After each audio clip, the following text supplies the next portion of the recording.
Bow, bow, bow. Your boy Eru setting up for this early game, 7 o'clock. That 30 minutes is always a killer. So we about to get started, man, with this play-by-play. Excited for this Knicks game, man. I had no idea the audio was playing. I had to turn the audio down, son. Turn the audio down. Got Mr. Clyde. I got a crispy screen here. Stream is nice and sharp today, and we're gonna have a good game. So this is our first away game, guys. First away game. Couple games on the schedule, as you can see. You got the Atlanta Hawks. You got the against the Cavaliers. That might be a good game to watch. Other teams, handle preseason different, man. I'm glad that Tom Thibodeau plays the guys. You got the Hornets and the Sixers. You got the Pelicans and the Heat. Nets and the Bucks. You got Timberwolves, Lakers, Kings and Suns, and Nuggets and Clippers. I don't know. There might be some games that I might be interested in. I kind of want to see the Kings just so I could take a look at Keegan Murray. 16 points and 4 rebounds so far. Right now, Knicks are getting themselves situated. I'm looking at the Lakers. They're starting to give Kendrick Nunn some minutes here in the preseason. But I mean, with all the guards they have on their squad, is he going to find time out there? Another guy on the Bucks, Jordan Narawa. He's back with the Bucks. Bucks haven't won a game, so it looks like they're not really taking uh, preseason too serious, I guess. The Nets are 0-2. Yeah, man. But like I always say, this is not diehard NBA channel. This is the diehard Knicks channel. So let's get busy, man. Set it up. Got RG with the smiles live on the screen, live and direct. Now let's get busy, y'all. I can't wait to see this game here. Like it's been too many days. It was like 4 days, man. 4 days before the last next game. They got to do something with that. MSG need to figure something out. We need something in between. So as a podcaster, you're always trying to figure out what you're gonna say or what you're gonna do in between games. I usually don't have that problem. For me, it's just that having the time to do it. Today was pretty busy. I had a pretty busy schedule today, hanging out with the wife and stuff. Did a couple things. We actually got a chance to like do do some us time, like a little miniature date. Here's what I'm eating today. This is leftover mac and cheese. It tastes better than it looks, I guess. Yeah, but that's what I'll be eating tonight. Got the hat backwards because it's too damn hot in here. The freaking brim is on fire, sometimes, man. So I'm gonna have the hat backwards, showing a little bit of the bald head on top. Not really bald. I just had a really crazy hairline. I had dreads for like 12 years. You know what I'm saying? Dreadlocks. I had dreadlocks, locks, or whatever people want to say, whatever's the trendy thing to say, the woke thing to say. But I used to have dreadlocks. I had them for 12 years when it wasn't cool to have them. When it wasn't cool for Puerto Ricans to walk around with dreads, I had them for 12 years. You know what I'm saying? So that's why my hairline is all jacked up. My hairline used to be like somewhere around somewhere around where this the strap is, somewhere around where the strap is. I think you see like an indentation, that little indentation. I think that's where my hairline used to be. And the hairline says zoop, and it's still going back. Lord help me. Anyway, let's say what's up to everybody in here. Everybody's straggling in here. Geraldine knows the address. She knows where to pull up. Shout out to Geraldine. Mr. Holcomb was hanging out with me early today. We got Bo Ishmael. Got little Ralphie. What's good, little Ralphie? Knicks by 20. We'll see. This is if there could be a trap game in the preseason, my man, this is it. You know what I'm saying? Because I mean, there's quite a few players on this Indiana squad that don't scare me, but I just respect. I just think these guys can really play basketball. So if I could look at the last game, the game's about to start. Should be starting soon. Indianapolis. New York still has the best skyline, and I don't want to say in America, but we have a really good skyline. You can't really mess with New York skyline. Shout out to places like freaking Bangkok and pause this actual city. A couple other cities, in the world that have great skylines. Hong Kong, of course, quite a few of them. But I mean, nothing like home, man.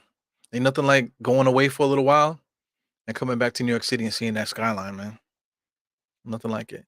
So anyway, some people on the Pacers talking about Halliburton is good, Duarte is good, Buddy Hield is good. This guy Mathurin is pretty good. Then you got McConnell. Always like McConnell. And a couple other guys here that surprised a little bit. Brissett, I think is good. The big man, Smith is good. So they got a couple players that I respect on their squad. So I'm not gonna take these guys lightly. They also got Langston Galloway. Yo, shout out to everybody that wants to trade Fournier, man. It's starting to get crazy. Like somebody posted something today and they were saying that they'll do this right away. Talking about Fournier and a second round pick to Indiana for Thies and Namesmith. Now my question is, how does that help the Knicks? You know, like I totally get the whole fact that people want to get rid of Fournier so Quentin Grimes could play. But guess what? Quentin Grimes is not healthy. So we need Fournier. If it's okay, we want Grimes to start. But if Grimes is not healthy enough to start, then what are we talking about here? You know? Fournier is still needed here, regardless what anybody says, man. And trading him for Naismith, which we already have plenty of like in between guys. We have plenty of bench kind of guys. Naismith, I don't know if Naismith was gonna be anything close to that he was in college. He hasn't shown it yet. And then that guy Thies, we already got like three NBA quality centers, man. Really good centers. So why do we need another one? It's just weird, man. Mm-mm-mm. Sort of warmed it up. Shout out to Darrell. Let's go, Darrell. We're chilling here right now. I'm trying to pace myself. I'm gonna have that moment where Die Hard pops off. Right now, it's not that moment. I'm eating my mac and cheese. That should have warmed up. Open practice, yeah, open practice. Shout out to open practice. I almost got in the building, but we had some ticket problems, and I didn't feel like pulling up, and be disappointed and ruin everybody's day if I just pull up and try to bogart in there. So I didn't do that. But from what I heard, they didn't really care about the tickets and stuff. It was kind of like first come first serve kind of thing. So no pie today, man. No pie today. I'm trying to take it easy for the most part because I'm a hungry bastard. I can eat, man. You know, like I said, I would like to start getting on my regimen. Like I said, my goal is to lose 10 pounds a month. So I mean, October 12th sounds like a good day, but it won't be October 12th. But pretty soon I'm gonna start working out. I'm thinking I'm gonna start working out this week because I don't want to be super sore. For the day of the home opener. Would like to be, have my legs a little, recovering by then. I don't want to have like, stiff legs and stuff.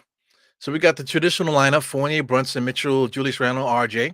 Got Duarte Smith, Miles Turner, Buddy Hield, and a McCollum.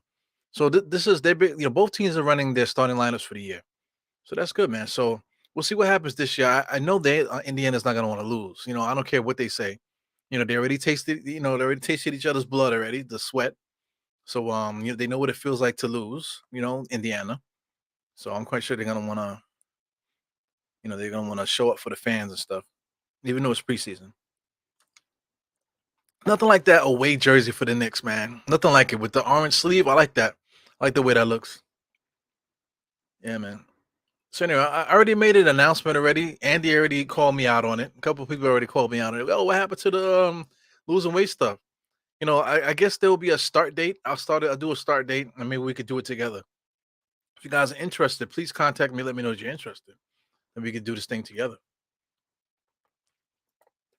Trap game in preseason, baby. Knicks will be a surprise team. I think so too. Yeah, they all will regret it. They all are gonna regret, talking badly against our Knicks. So anyway, the excitement, as always, before tip, the anticipation, the lights, the cameras, everybody stretching, everybody giving their pounds. You know what I'm saying? All the scratches and war marks all over Randall's right arm there. The tattoos on Fournier's leg. The tip is up. Mitchell Robinson don't lose too many of those, man. So here we go. Jalen Brunson, I don't know what he does there. It seems like a tradition thing that he does when he gets the ball. That nice little pick. I liked how Mitchell Robinson moved out the way for Jalen Brunson to do his thing. But Mitchell Robinson battling on the inside. But that should be Nick's ball. I think Duarte touched that. Yeah, anyway. Let's go. That first, I was looking at footage of that first game, man. I was going too crazy for the first game of preseason, but it was fun. I went through that, did that tape so many times, but let's get into it. I'll get into some play by play in a second. You got Indiana has a really, really, I don't know what they're doing there. They had two guys in the corner. They had Duarte and, excuse me, and Miles Turner in the same corner just now, which is ridiculous. Let me finish saying what's up. I see some new faces here. We got D Worlds of Hoop. What's good, man? Peace and prosperity to the chat. Holy moly. I like it, man. Yeah, man. Peace to you too, my man. I don't think me and Mr. D here, I don't think we've ever been on a panel together, but I think we've seen each other in passing. So that's dope. You gotta make a visit, man.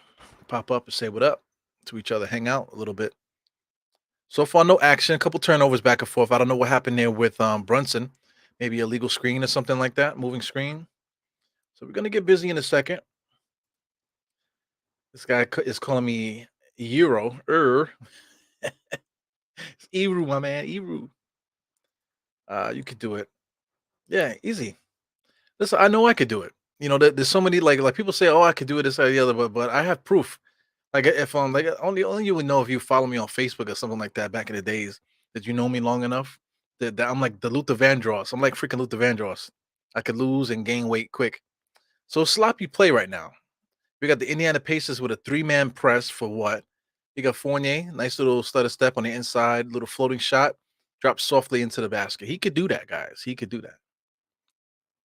Yeah, man. Walter Torres, what's up? Yeah, man, I'm getting loose. I'm trying to get this food down. I swallowed it. My stomach is making all kind of noise now. Got the OB Hivers in the house. Randall got a box out. Sheesh. All right, let's go. Let's go. Time to do some play-by-play here. Let me get you up out of here. Bo Ismail. The scores on the right-hand side, you can see it's 4-4. So right now, my timestamp in the game, ladies and gentlemen, is 10:26. So I'm not even there at 4:44 yet, at 4-4 yet. So just now, we got McCollum just scored just now, asking for a foul. Left-hand side, we got Brunson dribbling. Easy, casual dribbling. Hand off to Randall. Offense moving too slow today. He got Randall just got picked by Mitch. Now I got another screen from Randall to RJ. RJ on all the way on the inside. Nice little left-handed layup. Good push off. I see the players are all complaining, doing their, plane landing movements here. Indiana does a very simple basketball game, man. They just set one pick and they just go for the pick. That's it. They set one simple pick. They always take the pick and they go straight to the basket. Here goes Brunson on the right hand side being picked by RJ. Nice little in and out dribble there into the post up position on the right. Kick back out to RJ for a spot up 3-point shot. Top of the key, no good. Miles Turner gets the rebound, gives it to McConnell. Back over to the left hand side to Buddy Hield, in and out dribble. Goes towards the middle, jams it in there. Julius Randle's got a steal. And Smith pushes it in there. That was basically a charge. It was a late call by the refs. I know the refs are trying to wet their whistles too, but Fournier just gave us a nice little steal there. For the guy that can't play defense, right? My man Fournier cannot play defense. Taking charges is defense. So Fournier is a decent team defender. So cut it out. Whoever keeps talking about Fournier is a turnstile, cut it out, man. Let's just watch the game.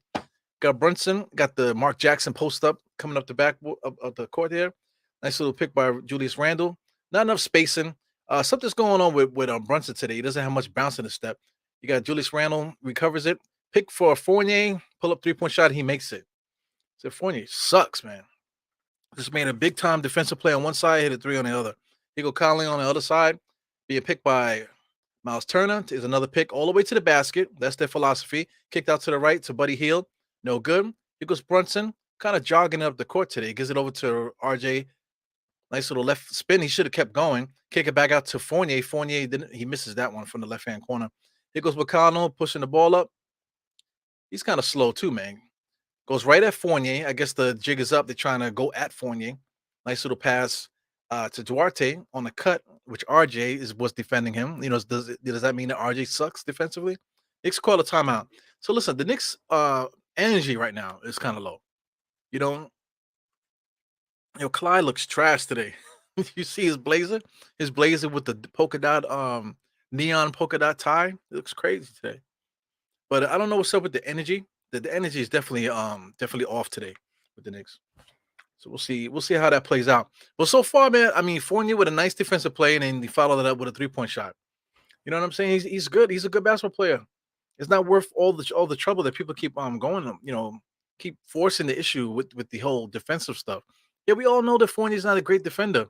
So what? Cam Reddish, we all know that he's a good offensive player. But listen, Cam Reddish can't even function on the basketball court. We know that Quentin Grimes is going to be better than Fournier just because he's simply younger.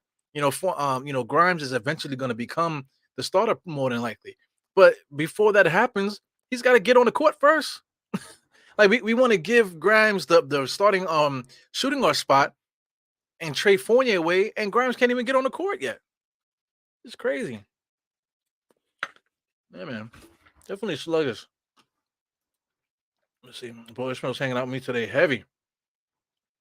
Yeah, man. Definitely looks sluggish out there.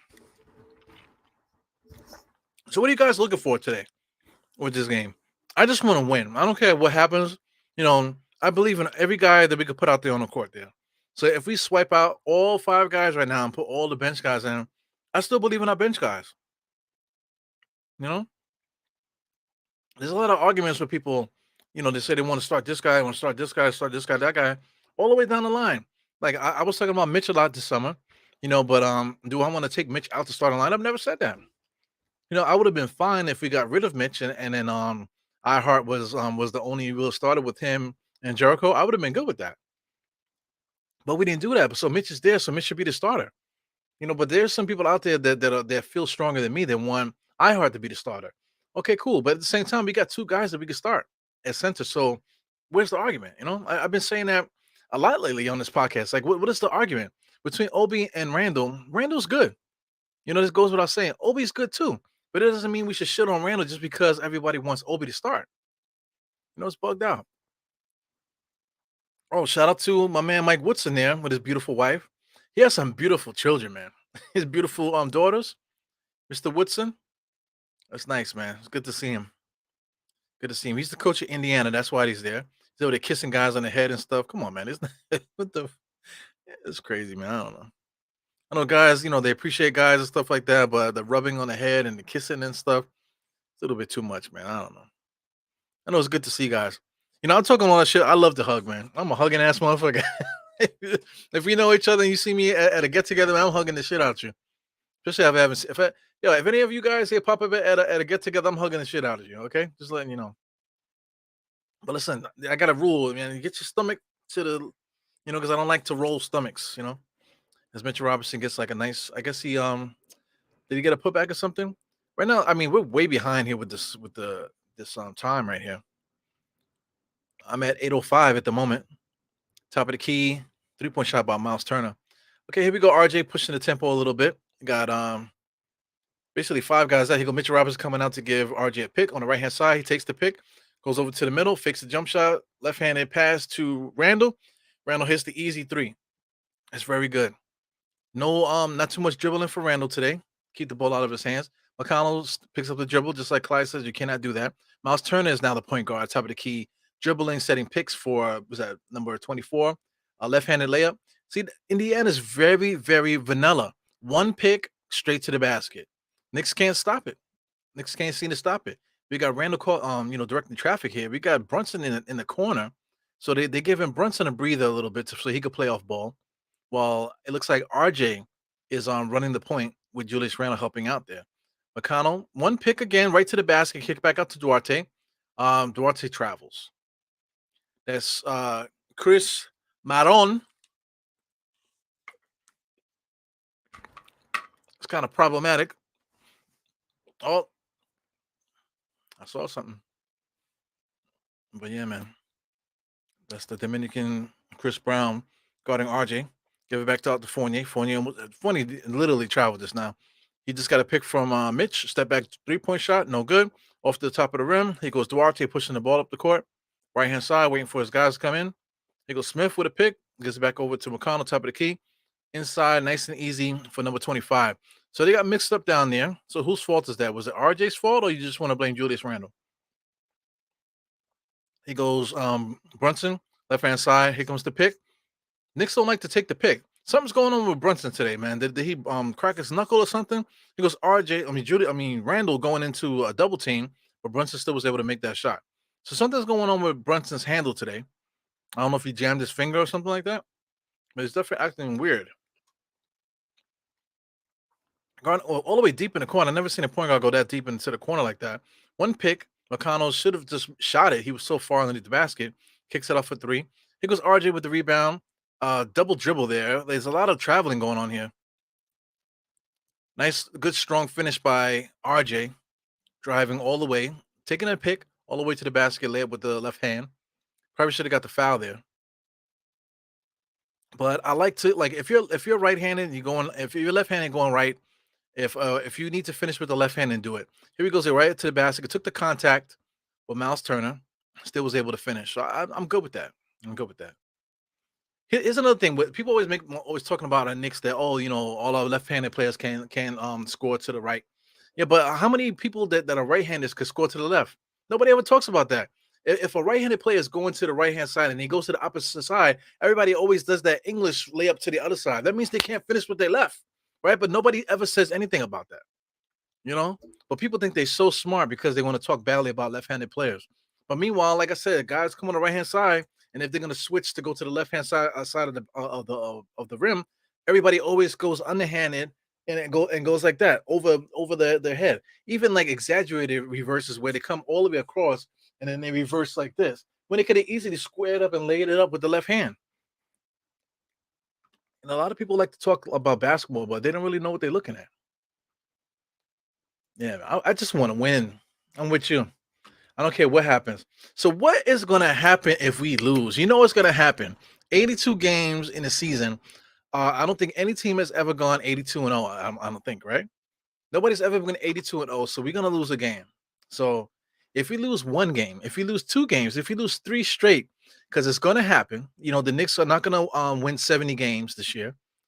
So we're gonna lose something sometimes. So I don't know how I'm gonna deal with that, man. So that's something that I'm gonna have to pace myself this year with it, because we are gonna lose. We can't win. We can't win every game.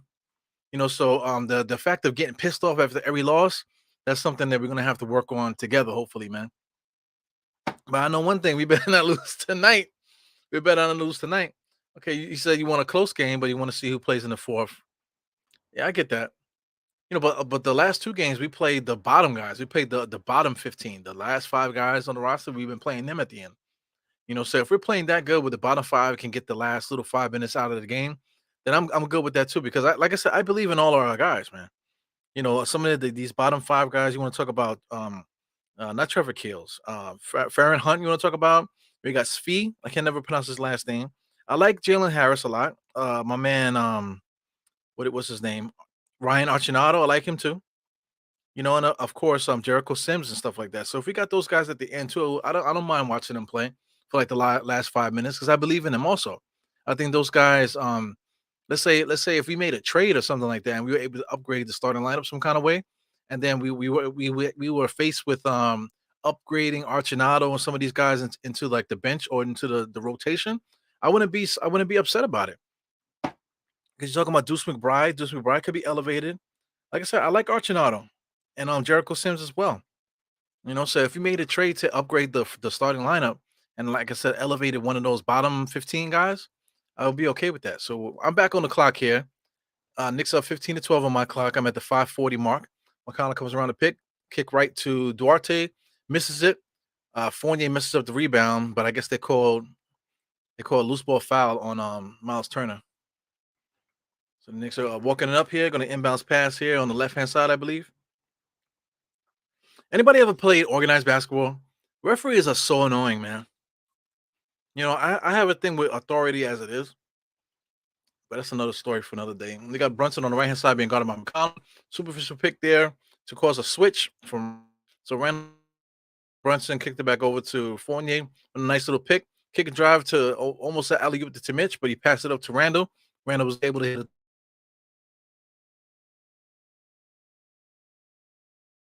Not doing any dribbling. He's doing a lot of talking though, directing traffic and that type of thing, but not a lot of dribbling. He goes Fournier goes around the pick there. His man kicks it out. That was Buddy Hield, kicks it out to McCollum, but they call a foul on Brunson. Something's going on with Brunson, man. I don't know what's up. He could be just taking his time.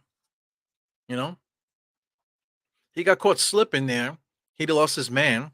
So is he a bad defender? Is he a bad defender, or are we just gonna talk badly about Fournier? You know, and I really should have warmed this up. I don't know the hell I was thinking. It's not cold, but it's not hot either. McCollum being guarded by Brunson. McCollum seems off too. McCollum top of the key to was at number 24. Then it's Buddy Hill. So the step off a pick from number 22. Pulls up, no good. Brunson with the rebound. Here you go. Trying to get some early offense.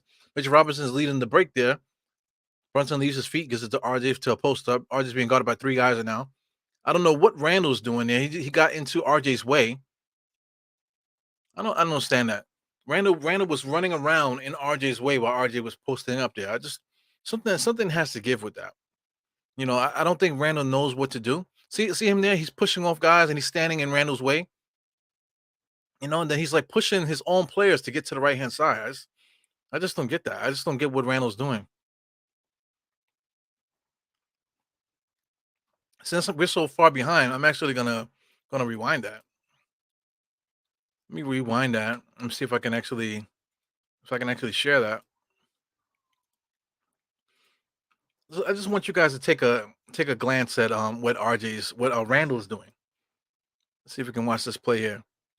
See, there's RJ there. Now watch Randall. Randall walks right into his way there. Then he starts pushing. Then he comes down. He's pushing Duarte. Then he pushes Mitchell Robinson out the way. What the fuck are you doing? Like, what are you doing? I just don't get it. I just don't get it. Some things like this, I wonder if fans even paying attention to that. When I'm saying fans, I'm not talking about you guys. So don't anybody get offended by that. Definitely not talking about you. If I'm talking about you guys, I would say diehards. But I'm just talking about fans. Fans meaning casuals.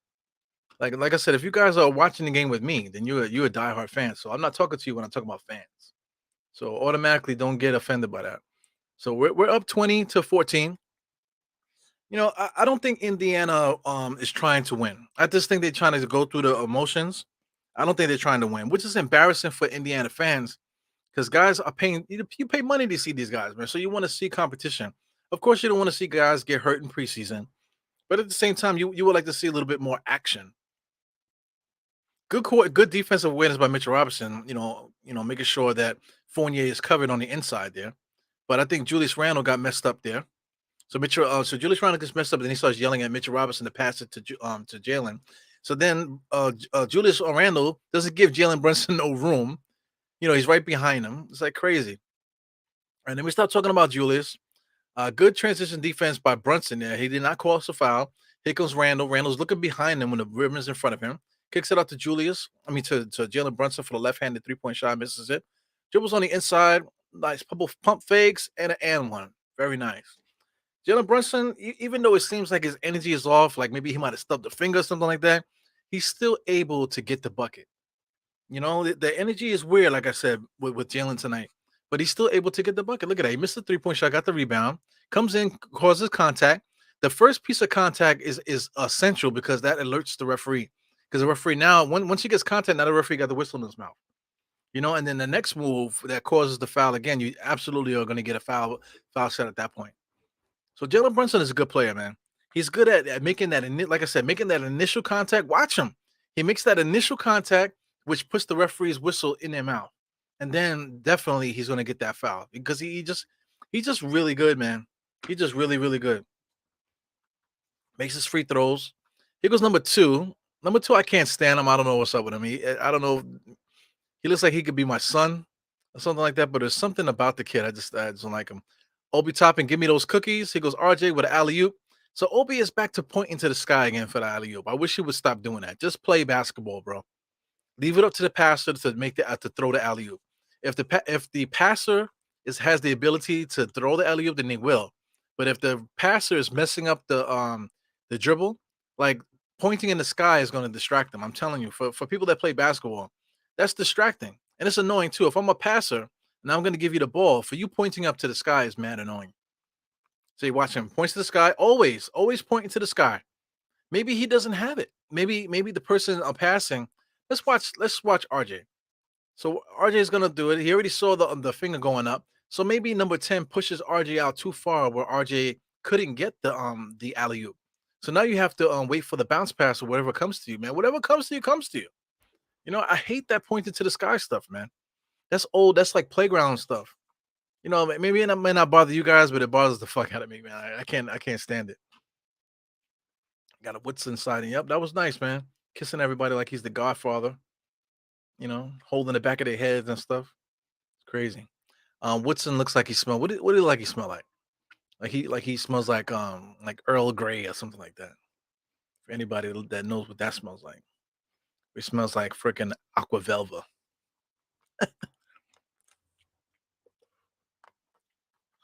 So my man in the back there, I keep forgetting his name. He's in the back. He's a guard. He's over there shaking his head. So I guess he's on the coaching staff. He's standing right behind the coach there. He's shaking his head, so he's aggravated already. That's a great sign. It's a great sign when the opposing coaches are shaking their head already. Obi Toppin, energy already got rebounds, bringing up the ball on the left hand side, directing traffic, calling for Brunson to get the ball top of the key, being guarded by the kid I don't like, number two. Ball back to quickly, back to Brunson with the pick off the rim is good. Yo, Brunson is good, man. Yo, Brunson plays like this, he gonna make the All Star team, no problem. If he stays healthy and continues to play like this, and the Knicks win, Brunson's gonna be an All Star. He goes another pick again, where Indiana goes right to the basket, and then he just looked to kick it out. Shout out to Mathurin. Mathurin just scored a layup just now. Mathurin, Mathurin, I don't know. Tomato, same shit. Cam Reddish stopped in the middle of the half court to give it back to Brunson. I don't like that. Just get it across the timeline. Nice little pick and roll plays there by IQ and Brunson. They did that two plays in a row. The backcourt setting picks for each other. I kind of like that. Yo, Cam Reddish, good defense on the other side, being scouted by iHeart. Back and forth dribble with the guards. Quickly got pushed off his spot by Mathurin. Mathurin is really good, man. Quickly left hand side, picked by iHeart, goes around to pick alley oop to Obi Toppin. So that's what annoys me. You see, Obi Toppin is there pointing for the alley oop, right? Too busy pointing for the alley oop, can't catch it and finish, but he's always pointing for the alley oop. He's got to stop that. Let the point guard make the play. Because now look, because he's calling for the alley oop, now quickly is inclined to throw it. But he shouldn't have thrown it. Because the guy's undercutting him. The guard, the ball handler sees that. So Obi pointing at the sky, I wish he would stop doing that. You know, it could be me just nitpicking. I don't know if you guys agree with that.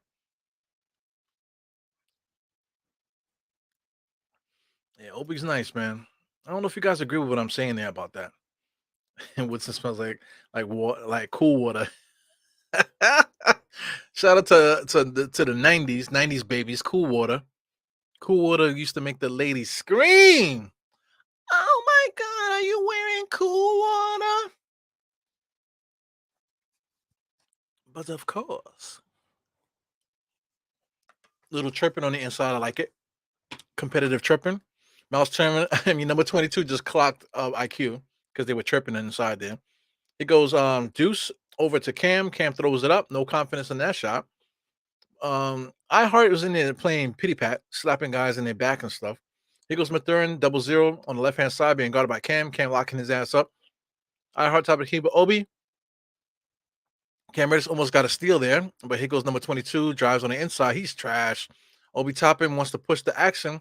They that who's that? Livers or whatever his name is. Oh, it's Brown. Brown is good too. Brown gave us some problems last year.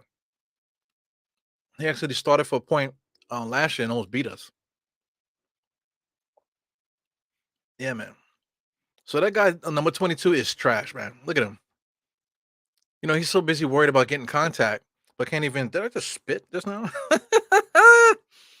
Yeah. So I mean, guy's trash. So I don't know what they call there. I guess it's the new call. I guess foul on a fast break. So they're getting the technical free throw shot, and I guess the Knicks are getting the ball back. Did I just spit just now, guys? Did you guys catch me spit? Cool water. They still sell it. For anybody who wants that's curious, cool water is cheap. It's like $20. Go on Amazon, get you some cool water. Put some cool water on it, and then go hang out. I don't know. Go to the Shadow or something like that in New York. go hang out. Go hang out with some old heads at the Shadow or wherever old heads hang out at. I don't know because I don't hang out like that no more. But go hang out. Go to some like day party or something like that. You know, and then see how many cougars hop on the tip. You go Deuce being guard. Deuce is guarding number two. Number two kicks it out cross court to double zero. Double zero tried to get up in there. Nice little finish. Here you go, squeezing his muscles. Iheart is a little slow. So I mean, the Knicks reaction time today is off today. He goes quickly, little late there. Iheart should have hit him harder. He was gonna get hit with the foul. He should have crunched them. But I guess this preseason, I'm not here to hurt nobody. I guess. But if you're gonna do a body to body contact thing, shout out to the open practice for those that had footage of it. They were actually practicing that. Come in there, jump in the air, and stop the guys. But listen, if you know you're gonna foul the guy, hurt the guy. Hurt him meaning making him hit the floor. I'm not talking about injure the guy. There's a difference between injuring and just like letting guys know next time. For next time, you got to put muscle memory into the equation. Here goes Cam Reddish with the drive, scrape crossover, step back dribble, no good. Moves like that is gonna get you on the bench, Cam Reddish. Move the ball. I know you want to show guys your package. Pause.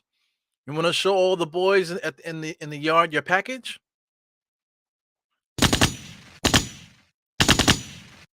But sometimes you need to move the ball. When you guys get to the park, are you anxious to show everybody your package?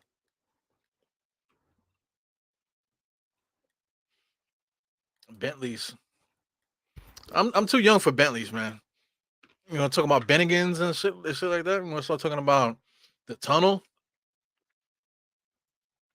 and get the Bozak. Remember the Bozak? Bozak is early. It's like late '80s, early '90s. Roseland Studio 54. You guys, you're a little bit too old, Ishmael. I think Ishmael's car smell like cool water. Anybody want to take a poll on that one? You got Ben Mathurin gonna be a problem. He's good, man.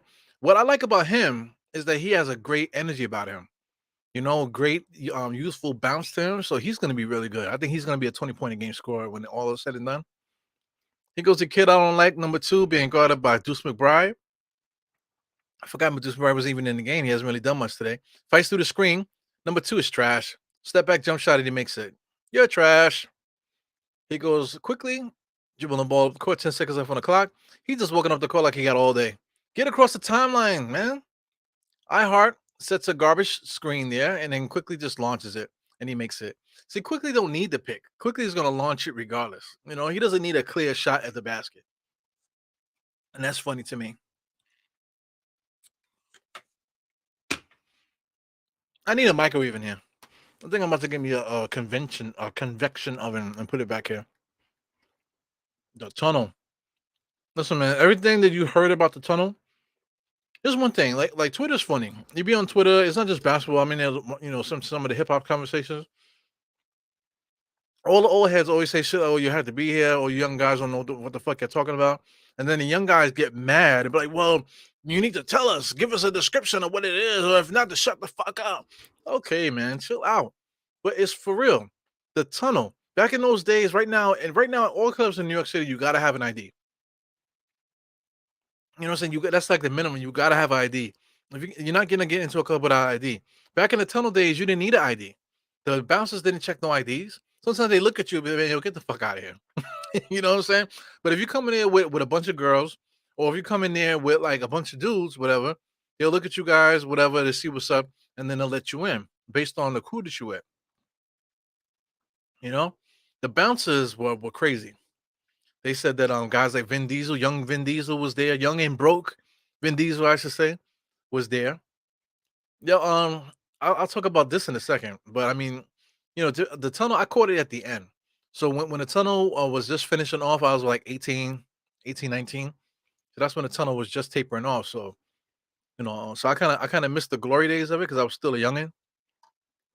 But I mean, I remember guys from Mob Deep, freaking Prodigy, rest in peace, standing outside with all them freaking 4'11" guys out there that freaking cut your feet off out there and bite your ankles off. Everybody's out there. Keith Murray used to be out there. I remember. There's a couple times that I got there that I couldn't get in, that I was just outside. It's just a place that, you had to be there. You just had to be there. There's no vibe like that in New York City anymore. From the last time that I've been out. There's I don't think there's a vibe like that anymore. The way that it was in the tunnel. Right now, I don't know what's going on with the new hip hop because I just don't get it. Because I think it's like I got an opinion on the young people's hip hop, but nobody's gonna feel me on that. But I don't know if there is a vibe, that a young person could describe that's like quite like the tunnel. But I would love to hear it though. I would like to actually go if I can go with some young people to a party, so I can see what the vibe is, and just kind of laugh at it. Ashley, I used to bartend at Nels. I bartended at Nels towards the end of it. I got my bartender's license, and at first when I went in there to apply for a job, I didn't have dreads or anything like that at the time. And then the people basically just told me to get the fuck out of here. You know what I'm saying? Get out of here, cornball. Right? Skinny dude, 18, 19 years old. But as time went on, I remember bars used to call me to give me an opportunity because people call us sick all the time, so they need somebody to cover the bar. So then they will cover me. So Nels was one of the places they used to call me to come in and fill in for sometimes or whatever. Nels was nice. I used to hang out there a lot towards the end there. That's on 14th Street. It was at 14th between was that 8th and 7th? That was a good place, man. A lot of yo, you want to talk about beautiful women? There's a lot of beautiful women in Nels back in the days. Yeah, so Bo Ismail, Ashley and Bo, you guys probably you in there smelling that cool water up in there. Yeah, tunnel was crazy, man. You cooking on the yeah, I think I might get it. So anyway, right now on my clock, I'm at 11:07, 33 to 25. Obi top with a nice drive and electric dunk there. Yeah, I like Obi Toppin, man. But in the grand scheme of the team and whatever, what he does is good for the moments that he does it in. So I mean, I think starting the game off like that, I don't think it necessarily would be good. But right at this present moment, him coming off the bench is electric because people are not paying attention to him. Knicks are not doing a good job setting picks and stuff like that. You got iHeart with a nice little floater with the what was that, the left hand? Nice little left-handed floater. He goes, a kid I don't like, number two, being guarded by Cam. Cam Reddish locking his ass up. He ain't going away. Went around a nice little pick, kicks it back out to Mathurin. Mathurin on the inside. Nice block by iHeart, but made sure he threw his ass to the ground. You got to do it. Sorry, kid. Tap you on the shoulder. My bad. Sorry, but I have to hurt you, though. I have to. Obi Toppin, finish strong, man. Finish strong. Make the eye contact. Make sure that you get your good basketball card picture. You know what I'm saying? You know what I'm saying? Make sure you stare into the crowd at the young ladies that you're gonna try to scoop up after the game from Indiana. Look at him. Number 21 dwarfs him in size, man. It's crazy. Yeah, I'm starting to look at Obi Toppin as a small forward. A lot of people still talking about Obi could play center. I don't know what you guys are thinking. But I mean, Obi Toppin could play small forward, fam. The way that he moves and stuff. Look, 21 just pushed him underneath the basket. He has no strength. But we can get away with Obi Toppin playing small forward with the way that he moves like this. That's a conversation for another day. He goes Deuce McBride running the point now. He has some pick action going there with iHeart. Deuce McBride has absolutely no moves at all. Pity pat on top of the key there with the big man. It was Cam Reddish with a step over three. Doesn't make it. Deuce McBride from IQ in the corner, no good. iHeart kicks it back out. Here goes Cam Reddish. Cam Reddish goes into a Euro step into two people. He gets hurt. Cam Reddish is in his own head. Cam Reddish is absolutely in his own head. So you can see it. He's not having fun. So I mean, I get it, man. You want to be a star so bad, man, but somebody needs to talk to this cat and say, listen, man, I know you want to do that, but I mean, doing the Euro step, it just wasn't the right move, man. The right move probably would have been just pass it to Deuce to the corner. That would have been the best move. The best move, get Deuce the jump shot in the corner. You know, He keeps trying to do these one-on-one moves. It's just not working. What's he doing right now as far as let me get my phone out here so I can see just simply what his shot chart is looking like. So I mean, Cam Reddish wants to be a star so bad, man. I don't think it's gonna happen. He's in his own head. Right now he's 0 for 2. 0 for 2 from 3, 0 for 2 from the field. But they're not counting a lot of these shots that he's taken on the floor. I guess they're counting the foul or maybe because he lost the ball, they didn't count it as a shot or something. I don't know. Anyway, he goes Smith, pick sending on Conley downhill. Number 3 gets it on the top. Number 25 drives. He should have tried to shoot it. Nobody knows how to play. Indiana's bigs are trash down low. They don't know what to do. Nobody wants to score. Shout out to number 22. Number 22 is bullshit. He's garbage. Smith just now on the drive. He had an easy shot. He should have shot it. But Miles Turner, I don't know what he's telling Smith that, oh, just shoot it, baby, shoot it. I have confidence in you. But at the same time, when Miles got the ball, he wasn't able to score either. You know what I'm saying? So it's like the blind leading the blind. Like, how could you get advice from people that can't do it either? That's a big problem. Oh man, the shadow was wild too. But I mean, if you want to talk about the shadow clubs and stuff like that for the old heads, I don't think I've ever gotten in as much trouble as I ever gotten in shadow with old people, man. Because I guess it's the old heads, the old stick up kids from back in the days. They're in the shadow, acting like they're 20 something years old, man. Like, cut it out, you know. So you guys throwing a lot of stuff. Roseland was dope. Roseland was absolutely dope. Back in the days, the limelight was crazy. I caught the limelight at the end. They still was doing drugs in the bathrooms in the church, which is crazy. They still was having sex in the bathrooms. They still was doing all that stuff. Everything that you see in the movies, they was doing that back then. Unisex bathrooms. I'm talking about. It was crazy. What a crazy era that was. Yeah, the limelight. See, my man El Matrix was talking about the limelight just now. Yeah, man. Yeah, we missed it, man. But I was there, Gerald. I was there. Latin Quarters. I missed the original Latin Quarters. I caught the Latin Quarters that was on 96th Street. Pull up jump shot by McCollum, no good. Look at Jericho Sims. Jericho Sims is a beast down there. He's hurting cats. Jericho Sims was playing rough just now with number 25, and he was able to see. I don't get this. They're playing that stupid game where they're trying to get the ball backcourt violation, right? They call it backcourt violation. They're playing that stupid game where the big man is looking for the point guard in the backcourt. Listen, get the ball across the half. I said that already. Get the ball across the half court. What is this waiting to give the point guard the ball in the backcourt? Advance the ball. Look at Jericho Sims. He's dribbling up and he stops and looks for the point guard. And Deuce McBride is standing right next to him. Like, what are you doing? Whose problem is that? So I mean, after the play is over, then you see Deuce and Jericho kind of arguing. But Deuce, why did you walk up to Sims? You walked up to Sims. Sims was already dribbling. Let him take it to the half court. Why are you arguing with him? Yo, give me the ball, give me the ball in the backcourt. I just don't get it. There's a lot of sloppy play right now. Almost the same thing happened just now on the Knicks end. I'm just gonna be on Indiana's end just now, but the Knicks got the ball back. He goes IQ 1-on-1. Knicks are not running anything right now. We got five. Everybody's at the 3-point line except Jericho's down low. IQ has no moves. He takes the contact, but didn't even think about the shot. He was just trying to get the foul. So I mean, the Knicks need a timeout here. Deuce McBride pushes the ball to the court to Cam. Cam comes in, pull up jump shot, no good. Cam is not playing good, man. Duarte brings the ball up the court, being guarded by Obi. Gets the Miles Turner being guarded by Deuce. They're not even looking to do a mismatch or anything. Duarte just pulls up from 3, but Deuce was guarding Miles Turner just now, and then they didn't even look at him.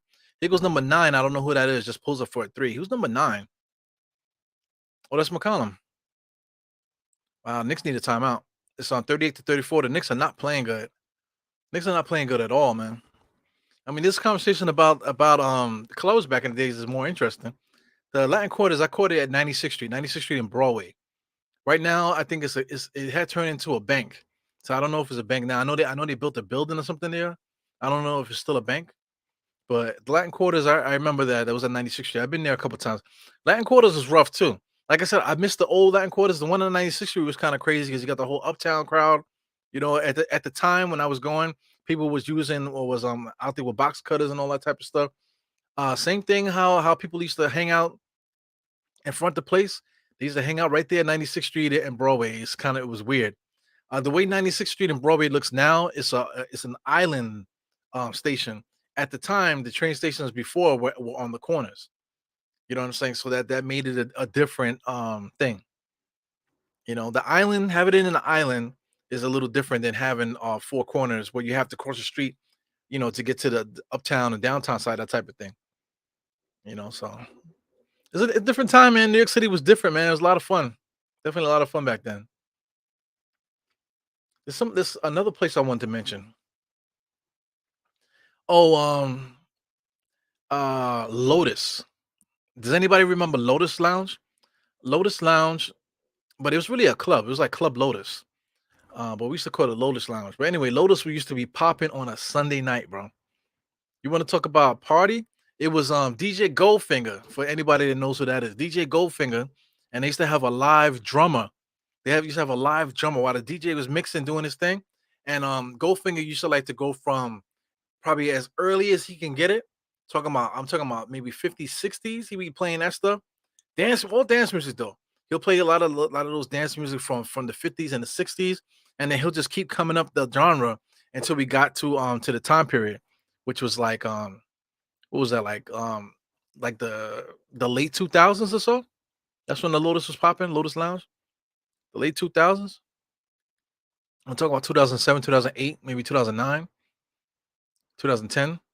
It's a good time. That was a good time to play to be out there. But can you listen to me, man? Having a live drummer in there while the DJ is mixing, DJ not talking, and DJ just mixing, doing this thing. With a live drummer, man, that just adds a different level of soul to the music, a different energy to it. And they used to bring out the b-boy dances and stuff like that, man. You had to be there, yo. I don't know if there's a spot like that now. If there is, I would love to know. I would love to know from the younger crowd. The Village Idiot over in that area. Yeah, all that stuff, man. You want to talk about West Fourth area? West Fourth area. They got Down the Hatch. Across from the park there, you got the Black Pussycat. There's quite a few bars down there, and the grill is down there. Like I said, I don't know what's down there now. I haven't been down there in a minute. You know, since I started my new family and stuff, I just gradually stopped going down there because I got my family. I got my wife now, so just keep myself out of those places, man, because it's only gonna get me in trouble. Because once you start going, it's crazy. Yeah, man. Cam is absolutely in his own head, man. Harlem CEO. Is he still out there? So they took him out. So the Knicks got the starters back in there. So the Knicks are trying to get some cushion for the push in there. Jericho still is still in the game though. So Jericho Sims came in there, jumped in to grab the rebound. He's really got to stop that. But I mean, young guys with the athleticism, they're gonna do that. Because Fournier. Fournier was standing in the paint, 24, got the skates up on him, was able to kick it back out to McConnell, air ball. So McConnell looks tired, man. He definitely looks really, really red. He probably needs a juice break. Take him out the game while he's in there. So Mitchell Robinson's coming in for Sims. Sorry, so we got the full starting crew out there now. So Jericho Sims was taken out because there was a play there where all he had to do was get the rebound and put it back in, but he chose to sail in there to try to get the athletic play, which is the wrong play to make. Here goes a pick from Mitch to Fournier. Fournier back over to RJ with the stupid moves they learned from Lee Halen. Drive to the left off the backboard, and it's good. Those garbage moves they learned from Lee Hanlon or whatever his name is. McCollum is still in the game. Has he played the whole first half? Jesus Christ. Here goes Smith, tried to jam it in just now. Was able to get the nice layup. So Mitchell Robinson comes in and helps out. I don't know why he did that. So that's Fournier. Fournier had to come in there to help, and he undercut Smith. Okay, he undercut him. Man, those are dangerous plays there. But if he wasn't there, Mitchell Robinson would have got dunked on. If Fournier wasn't there, the person that can't defend came over and stopped, Mitchell Robinson from getting a poster.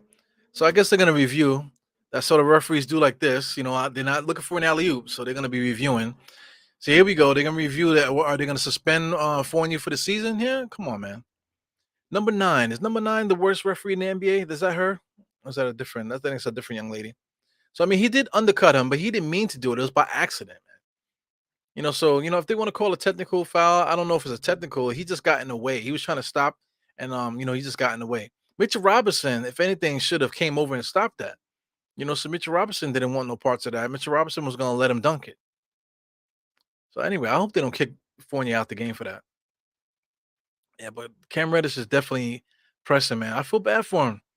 Like he wants to get that bag. You see RJ getting the bag. You see everybody getting those $100 million contracts. I bet you there's a lot of pressure for the dude because he doesn't have an extension. The Knicks are not going to extend him, and basically the way that he's playing, he's not worthy of an extension. And people are still capping for Cam Reddish to be a starter. He's in his own head, man. He has to figure that out. So number 9 is not the lady from the other night. Number 9 is actually a good referee. I've seen her referee before. She's good. I think she's new too. Look at that. I think Fournier was setting up to do like to charge, but he was already in the way. But like I said, you got to blame Mitchell Robinson for that. Mitchell Robinson is the one that's got to sacrifice his body. He didn't want no parts of that. So the referees are still looking at it. I don't know. They're still talking about it. It's just fucking ridiculous. Mike K. Obi's like Aaron Gordon, yeah. But Aaron Gordon is a little bit more physical though. Not a little bit more, a lot more physical than Obi. But same thing. If they had a match at 1-on-1, they calling that a common foul. Okay, it looks like I read lips look like they said common foul. So I'm okay with that because it wasn't malicious. He was going in there to get the charge, but Smith was already there. It's like, oh shit, kind of thing. So that's good. Yeah, man, you can't say you. Nobody can say Obi could play small forward. Nobody can say that because people are really gonna get pissed off about it.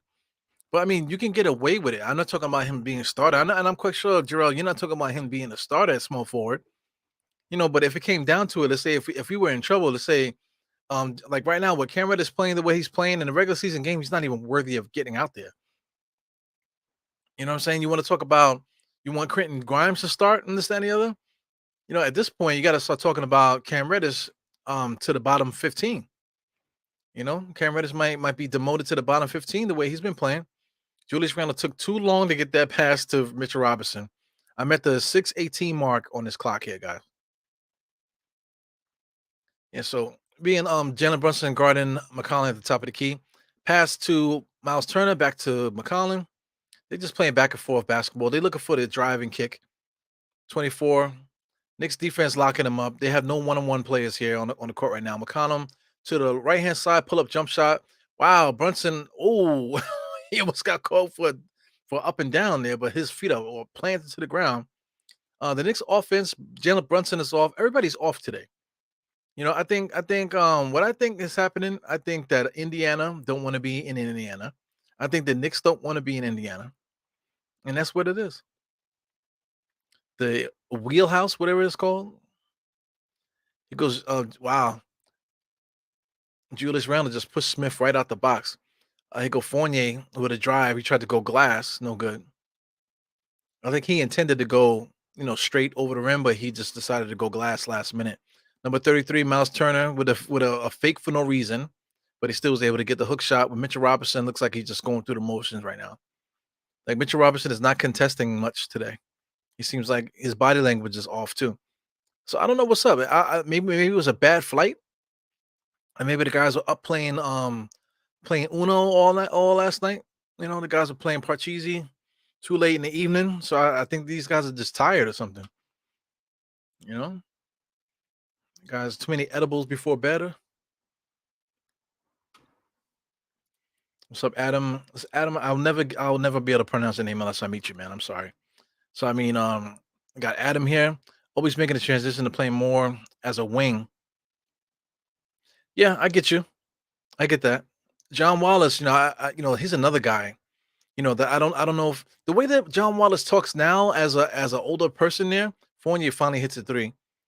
John Wallace talks like he really likes basketball, like he really enjoys it. But as a player, I didn't get that from him. You know, I didn't get that from John Wallace. In college, yes, in college he was a beast, but as an NBA player, I didn't really get the thing that John Wallace really liked, enjoyed basketball. Excuse me, guys. So I know we off the club talk 10:18. All right, El Matrix. El Matrix is trying to make me remember some shit. 10:18. Yeah, we're not off the club talk, man. This is preseason right now. The basketball is not really fun to watch at the moment. So it's with these watch alongs, I do watch alongs, right? So I'll talk about anything. We can talk about anything. Right now it's preseason. Getting some things situated. I'm trying to figure out how I would like to operate this all year. I need some feedback from you guys, man. So if you guys like to hang out and watch me do the play by play, I'm at the 4 minute mark right now. If anybody wants to know, if anybody if you enjoy hanging out with me, watching the games and stuff, if you're gonna come in and out, if you want to have certain conversations, let me know. If you would like me to incorporate, let's say, phone calls, I could, let me know. We could do that as well. We try to figure it out, man. I try to do the best that I can to get the content you guys will be enjoy to watch while we're watching the game. You know, because if you're in a bar, there's always somebody that always wants to talk about some shit. It's like, yo, I'm trying to watch the game. This motherfucker, he want to talk about this, he want to talk about that. People are drinking, they laughing. There's a guy standing up, he keeps tapping you, keeps tapping you. There's always something going on. So just imagine, like, if you're not out and you want to hang out with your boy E, and we here watching the game here together, just pretend like you're at a bar with your boy E. You know what I'm saying? Don't touch me, bro. Okay. You know what I'm saying? Stop tapping me. Palladium. I think I missed the Palladium. Knicks want to talk it over. Yep. Yeah, man. The Palladium. I think I missed the Palladium. I don't think I've been to a Palladium. So you graduated high school in 86. So I mean, the Palladium, that was you then. 86, the Palladium is you. Because I think the Palladium was like 88, 89, around that era. 86, 88, 89, early 90s kind of thing. Early 90s, I was still in junior high school. So for me, high school era I graduated in 97. So you're talking about high school. I graduated in 97. So like I'm talking about the tunnel and that type of thing. I caught it at the end. I was 18 years old, 17, you know. But they didn't check ID back in the days. You had to be in the chat with your crew. Not in the chat. You had to be, there with your crew. If you was with some girls, like it's only you and your boy there and like five girls and y'all getting in. If you're there with a couple older gentlemen, older cats, they might not check your ID because you're with them. So they assume that y'all together. You know, we got Steph coming in here right in there with the basketball talk. IQ poor shot selection. Yeah, it's a lot of guys. IQ poor shot selection. Brunson looks a little off today. Cam Reddish is totally out of it. His mind is not there. His mind is not there. Randall is definitely shaky tonight. Mitchell Robinson doesn't have energy tonight. Fournier's a little off. Everybody seems off today. So I think, I just think guys just don't want to be there, you know, on both sides. Because Indiana, if you look at McConnell's like red, you know, red like rain, like a reindeer's nose. So halftime is coming here. Let me see. What the fuck? Where's the time at? Uh, what time is it? It's 8:05. What's the time in the game? All right, we're in the second quarter, 3:42. 3:42 in the second quarter. So we're preparing for the halftime show. I think Tony wants to get in and get on the halftime show. Let me see. I'm gonna have to do it manually, Mr. Tone. So if anybody wants to see Tony's pretty face, Tony will be popping in. I'm gonna send him the link here. Send him the link. See Tony, you messing up my show, man. It's messing up. Just playing around. All right, got that. All right, Tom, trying to send you this link. So here goes. Oh, come on. Here goes the link for halftime, Mr. Tone. Send it to your phone. Send it to your phone, Mr. Tone. Mitchell Robinson with the alley oop there. Miles Turner met him at the rim. So I'm at 245. We got 49 to 40 at the time at the moment right now. Knicks are up here. Indiana doesn't have any momentum, so at the moment, I don't think they're gonna make a play to come back here. RJ right there with that pick and roll, maybe he should have shot it. I think it would have been a better play if he would have just shot it. Then Mitchell Robinson would have definitely got the rebound and put it back in. Sometimes these alley oops, they're cool, but a lot of times the best play is to just shoot it rather than get the alley oop. Especially if you're that deep. If you're that deep at the dotted line, get the shot up. Let the rebounder trail it and tip it in. You know. So Mitchell Robinson's free throw shooting is looking better. He doesn't take his time, but he's been making them though. I would like to get his free throw percentage. I don't know. I don't know what's up with that. Let me check my messages here. I got a lot of messages. I turned off my notifications. I want to get back into this club talk, man. I see you guys talking. Shout out to Pudge. Pudge is not in the chat, but Pudge is chatting with me offline right now. So shout out to Pudge. Pudge is no doubt watching the game. Let's get into some play-by-play. Here goes RJ again, trying to do an alley-oop to Mitch Robinson right underneath the basket, which is just not a good play. The Knicks are not really in sync right now. They're not really playing good basketball. RJ with the that lob there for Mitch Robinson at the rim is just not a good play. Just not a good idea. Here goes number two, the kid I don't like. I got to get his name. Gives it back to Duarte, back out to Miles Turner, back out to number two that I don't like. Just standing around, standing up tall. Who's guarding number 25? That will be Julius Randle. Shoots a three-point shot right in his face. Because Julius Randle was basically at the dotted line while his man is at the three-point line. Here goes Fournier, nice little in and out dribble, misses up the dribble, kicks it back out to RJ. RJ steps back down, asks for a pick for Mitch, takes the pick, comes around the pick, stutter steps, Miles Turner, left-handed layup, misses it. Wow, this is some bad basketball right now. Number two, the kid I don't like, gives it to Mathurin on the inside, misses it, but they did call a foul.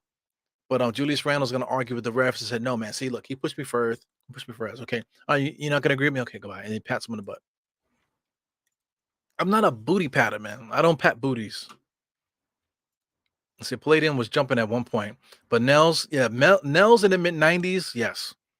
Nels also too. Nels went on from say like the mid-90s, and it actually went on for like another 20 years before it shut down. I think they closed. I think Nels closed maybe like in 2000, maybe 2010. Nels had their little errors, man. Nels was nice. I used to like Nels. Nels, as an adult going to places like that, Nels used to always have a lot of beautiful women, man. Nels was a spot if he was gonna try to uh get you tenderoni. But also too, you're talking about in those days, that was like Chelsea area too. So you catch a lot of strays out there leaving the club. I mean, walk by a couple strays.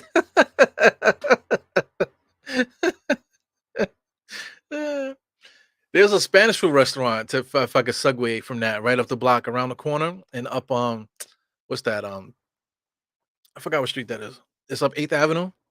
Right there on the corner, there's a Spanish restaurant over there. I still love to go to. A diagonal from that, the actual Google headquarters is over there.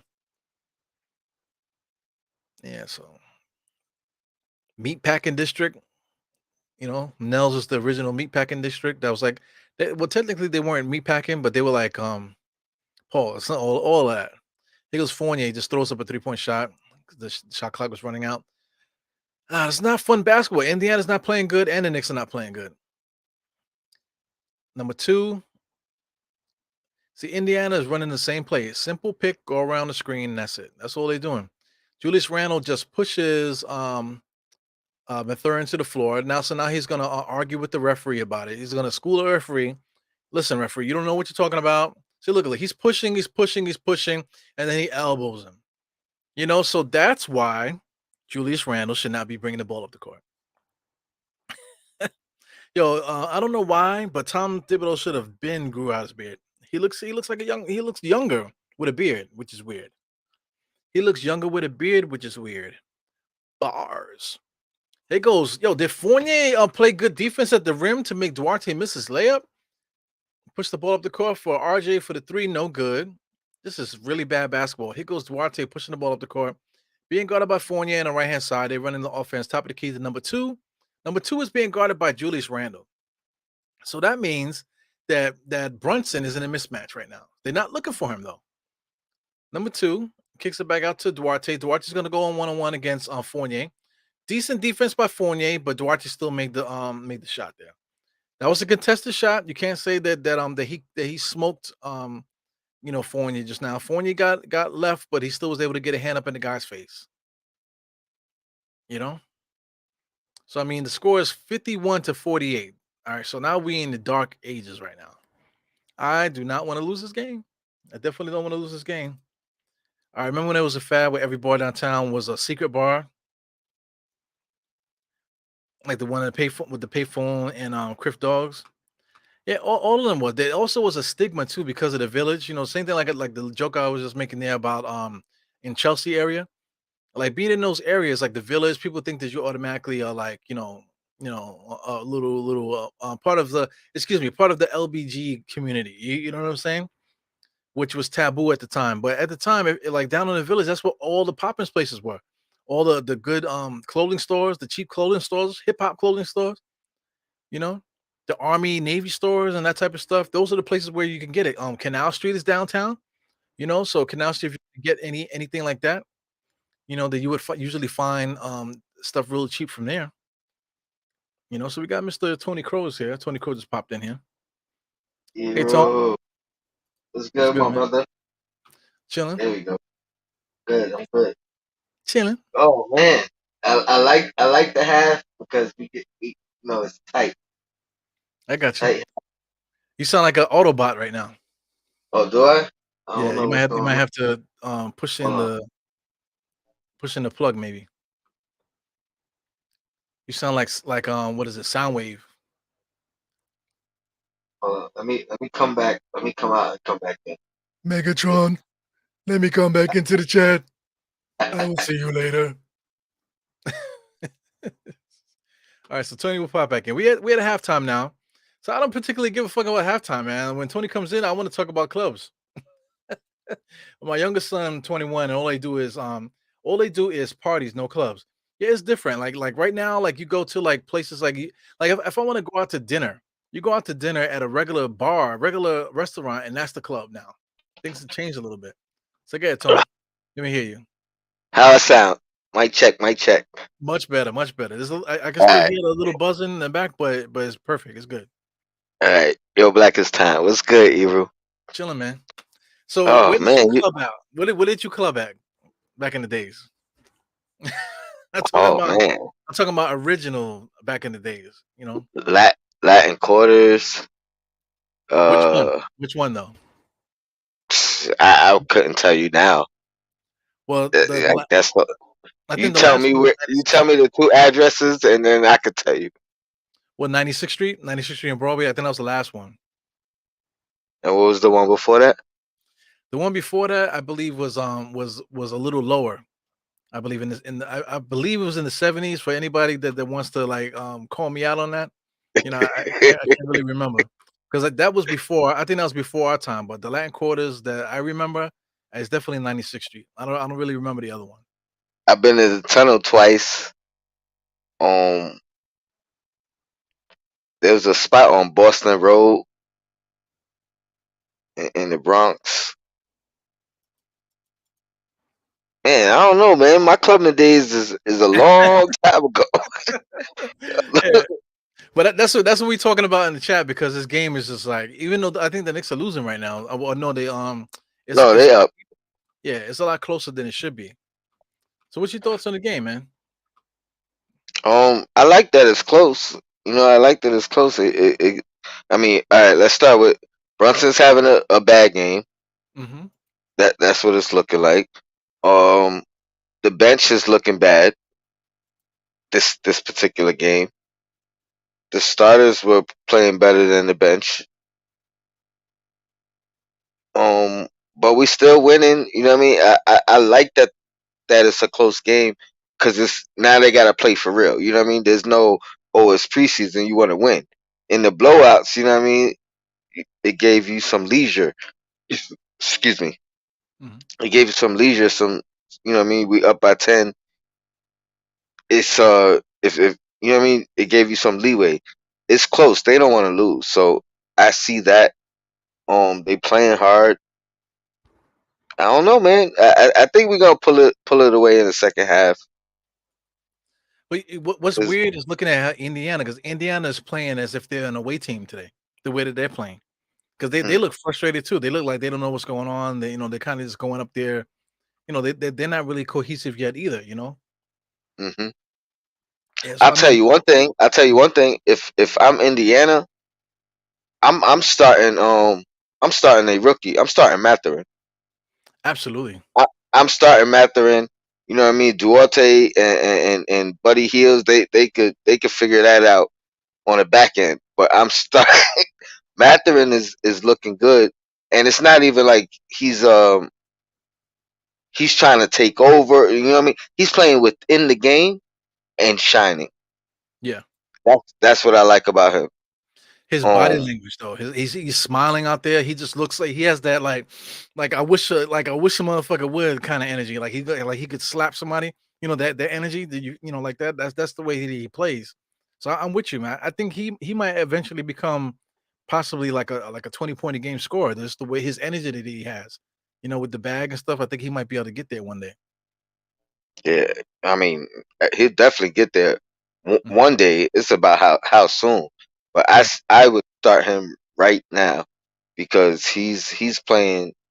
He looks like their best player right now.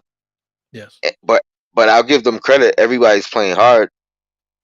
Yeah, I give him that. Everybody's sweating. My man, freaking, what's his name? Uh, McDonald, McConnell, whatever. He's like red. He's been red the whole game, right? Like he was at the beach getting the sunburn. He's like boiling hot red out there. Yeah, so they are playing hard out there. You got to give them credit for that. Let's take a look at the Yeah, shot chart. The Knicks are getting all the shots they want. They're getting shots all over the court. There's a lot of X's there. We're missing a lot of chippies, a lot of easy stuff. Indiana, everything is at the rim. If it's not at the rim, then they're trying to shoot threes. But the Knicks are doing a good job of at least stopping them from shoot. But it's like too many green circles there at the rim. I think we might yeah. be losing the points in the paint tonight. What's the assist numbers looking like? It seems like the Knicks are playing, but they got good ball movement. I like a lot of things that I'm seeing from the Knicks. You know what I mean? We should be up by more. I think that stretch in the second quarter, early in the second quarter, was bad for us. Mhm. And then even late in the second, it started off good when the starters came back in, and then it kind of settled back in. But nothing that I'm scared of or worried about. You know what I mean? Yeah, it's a lack of focus. I think today, because I mean, like the assist you mentioned, assists is only 12 and 11, but I think both teams are just messing up a lot of plays that they probably will make in a couple weeks. It just today, I think everybody just kind of just somewhat just don't even feel like really being here tonight. That's the energy everybody's giving out. In my opinion. Let's not discount. They're missing Halliburton. Mhm. And for us, I mean, I haven't seen Rose. Rose not playing, right? Yeah, Rose not playing. Yeah. So I think we sorely miss Rose in that second unit. And this is me, dying on my sword because I thought it was about I thought it was about Grimes and Cam, right? As Right. far as like who should play and who should do this, whatever. But I'm starting to feel like it might really be about Quickly and Cam. And I say that to say we need Rose to steady this team. Um and the second unit is missing that. And Yeah. it's sorely missing. You know what I mean? Like Yeah. Rose was a stabilizer in that second unit. Yeah. Definitely. Quickly's been Quickly's been he hasn't looked good to me today. Cam hasn't looked good to me today. Obviously Grimes hasn't played. Well, Cam Um hasn't played either, right? Cam didn't play. I don't think he played 1 minute today. Cam. no, Cam's been out there. He Cam's did. been He out was there. playing. I didn't. Yeah. I couldn't find him anywhere out there today. That's how He bad. he That's how bad he was he's been he was playing. out there. But he hasn't looked look good. The whole second unit hasn't looked good. Besides Sims, I think Sims had some good minutes. Um Hartenstein, this is probably his worst half so far in the preseason. Yeah, But nothing I'm worried about. You know what I mean? Like this is just a slow half. yeah, We'll figure it out. yeah. These guys are just getting cardio today. It looks like they're just working out. Hopefully, the second half will start it off. Will be some real good NBA basketball, and then we can get back to business. Blow them out by 20. Put the bottom five guys in there. Let them finish the fourth quarter, and then we can just go about our business tonight. Hopefully. Agreed. Agreed. Yeah. That's what I'm expecting. But I ain't even gonna lie. If it turns out the other way, and people and Tibbs kind of plays the guys who's gonna play in the season, and it's competitive all the way, I'm okay with that too. Because now we get to see what some of these guys are made of. Yeah. This is like I said, Brunson's having a bad half compared to what we've seen so far. So if he could come back and turn that around, um, I think Randall's playing pretty well. I like what I've seen from RJ. I like what I've seen from Mitch as well. So yeah, I mean, and honestly, I like what I seen from Fournier to an extent. He's probably not shooting the ball as good as he can, but he's having his moments. Started the game, made his first shot. You know what I mean, and then made a timely hoop later on. I don't know what he has other than that, but I can't really complain for what I've seen from Fournier. So it's really in the starting lineup. Brunson is the only one that's kind of hasn't shown up tonight, Mhm. and in the second unit, I think a couple guys are off. Yeah. This guy Brunson, like, I agree with you. I agree with you with Brunson. It seemed like there's something off with with his like I thought he might have jammed his stomach or something, jammed his finger because the way that he was losing the handle and stuff. But even though we noticed all that stuff, he still has 8 and 7 right now. 8 Seven points. assists. Yeah, he has 7 rebounds. Excuse me. Oh, 7 rebounds. Yeah, 8 points, 7 rebounds, 2 assists. So he's Okay, still contributing to the game, even though he's not playing a- well. He isn't. Definitely isn't playing well. absolutely. I mean, that's great. Seven rebounds in the first half, coming off of you know what I mean a pretty much bad shooting night, Mhm. or I don't even know if he shot bad, but I know like you said, he's been losing the ball. You know what I mean? He hasn't been that steady force throughout the first half that he's Yeah. been so far. Yeah, some of those rebounds, he caught it, like, deep in traffic too, like, the guy with even with Mitchell Robinson and some of them guys around him, he was the one there snatching the rebound away, so, Nah, that's a good sign, that's a sign of leadership. He's not playing well, so if he absolutely. can't play well, if there's a loose ball, I'm gonna make sure I give me that freaking rebound, it's the because that's Facts. another way to get your teammates, riled up too, you know? But yeah, like I said, the starters been playing well pretty much. The bench got to pick it up a little bit. Oh, I think the entire bench. Obi's played well. I like what I seen from Obi tonight. Yeah, me too. But the rest of the bench, I think they got to step it up. Yeah, so is Obi Toppin what is he? What is he? Is he because people still think that he could play center. I think that's out of the question. But I mean, is he even a power forward? I think he's now closer to being a tweener now, in between power forward and small forward now. Mm. If What do you he's think? hitting his three, then yeah, you can play him at the three, depending on who's at the four, if you Yeah. have to. Well, for him, it's just his energy. Because say I got Cam Reddish highlighted on the screen. Let me make sure this is up here. But I got Cam Reddish kind of like highlighted on the screen there. Cam Reddish hasn't given us anything, man. So I mean, if it gets to the point, let's say if we start the season where Cam Reddish is playing so bad in preseason that we're gonna have to start getting rid of his minutes, especially if Quentin Grimes comes in and starts playing well, then we could start moving guys around that type of thing. Cam Reddish might be on the outside looking in. So I just got a question for Cam. Like, what can we do to what do you think he could do to snap out of this thing, man? I think it's gonna take time, and it's a matter of is he still here long enough for him to figure it out. I think Mhm. it's gonna take time, to be honest with you. Um, I think I said this once before. I'll say it again. I think what I'm seeing from Cam, he looks like Obi last year.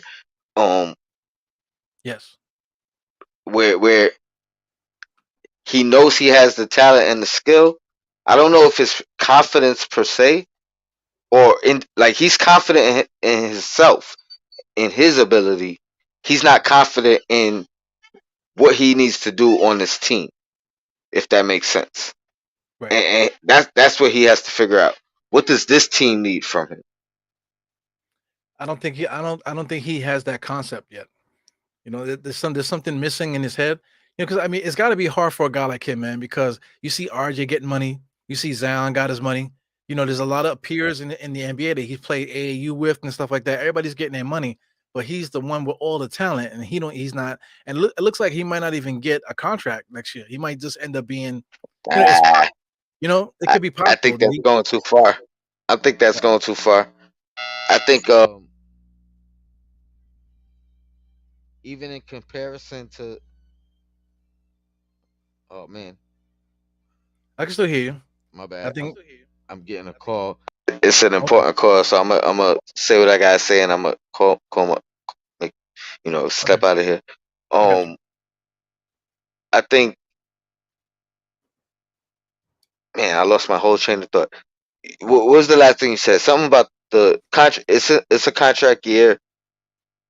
Oh, you said I don't think he'll be out of the league. I think that's far fetched. I think that's a stretch. Well, not out the Um, league, but just like waiting next year for a contract. I don't think anybody's gonna be like, "Oh, let me give Cam Reddish like, 10 million a year or something like that," you know? but that's fine. Some people got to figure their way out, like figure their way. You know what I mean? Like everybody is not the coveted player or the go-to player or the guy with the defined role. Sometimes you're a journeyman your whole career. Sometimes you're a journeyman until you find the right spot. You Yeah, know what I mean? Or sometimes you're a journeyman until you figure out who you are. So now you could, you know what I mean? Or let me rephrase it. Sometimes being a journeyman is not a bad thing. You right. you know what I mean? But So but I think I I think think in his head, journeyman is a bad it's like a four-letter word to him, I think, right now.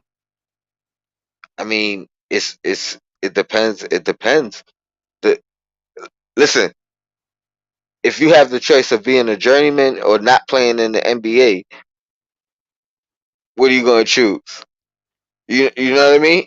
Yeah, Or some people say, all right, I'll go overseas and be a man or be like that guy overseas or go overseas and then figure out, oh, I'm a journeyman here or I'm a role player here, and then come back and get that understanding. But you got to get the understanding first. You know what I mean? yeah, definitely. I I'll agree with end you. on that, man. I'm glad I jumped in. Got a couple of minutes, but game back on, and I gotta return this call. So salute to you, Eru. Keep doing your thing. No I'll doubt. jump in whenever I can. I'm Your waiting black for is it. time, There you go. I'm and, waiting for it. and salute. Yeah, Shout out to the chat as well. no doubt, man. Have a good night, All man. right, I'll see you later. Yeah, so that's Mr. Tone there. Mr. Tone. Mr. Tone on the telephone. Know what I'm saying? Yeah, man. I just sent the link, Jarrell. I sent it to the diehard Giants link on on thing. But the game just started again, so I don't know if you're gonna want to pop in. I saw the message late. So let me get this up on here.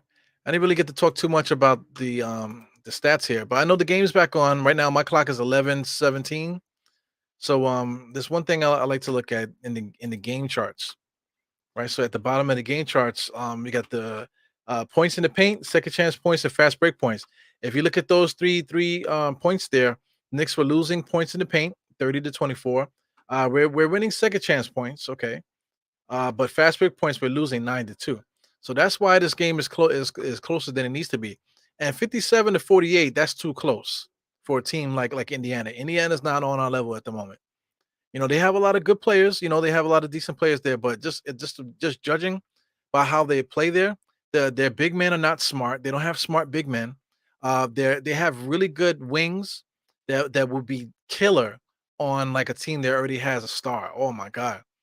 So like I'm trying to say, not saying that Julius Randle's a star, not saying that RJ's a star, but if we had Duarte instead of Fournier, or if we had let's say Mathurin instead of Fournier, even if we had let's say Mathurin coming off the bench instead of Quentin Grimes right now, or instead of Cam Reddish right now, they would look so good, those guys. But I believe in our guys. I believe in all our guys. I was talking about Cam Reddish when Tony was here. I believe in all our guys. I still believe in Cam Reddish.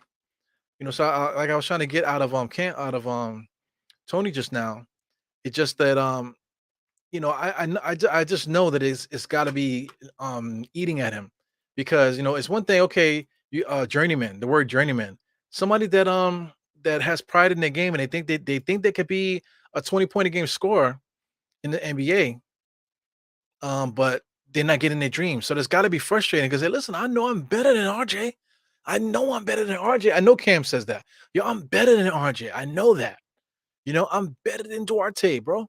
I'm better than all these guys that out here. I'm better than a lot of these guys. I should be getting paid.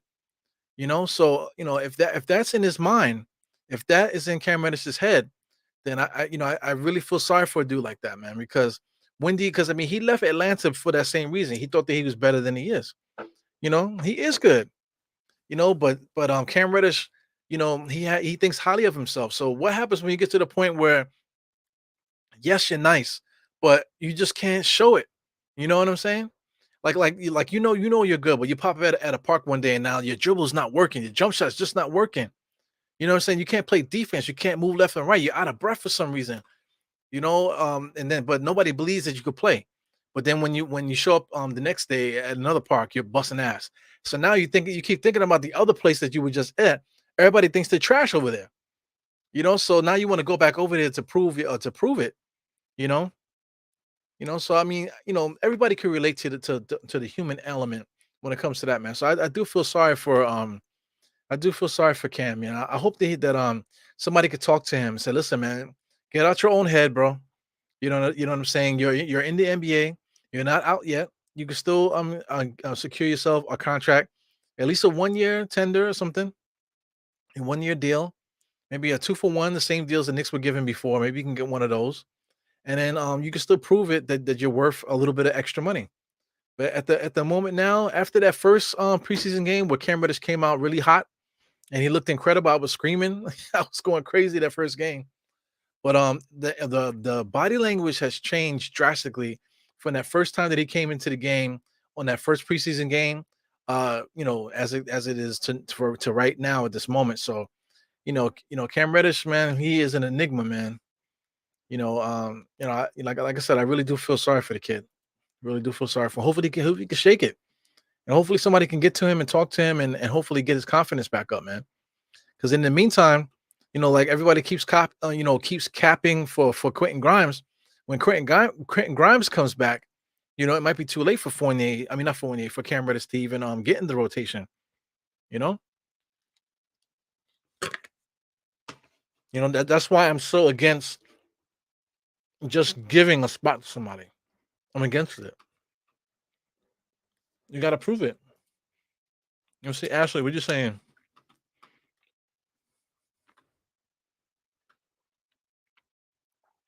Yeah, that's what I'm trying to say. There's no way that he can accept the journeyman this early in his career. But at the moment, you have to play the team concept. At least function in a team concept, and then you could start being funky and try to do extra stuff. Like shout out to Mathurin.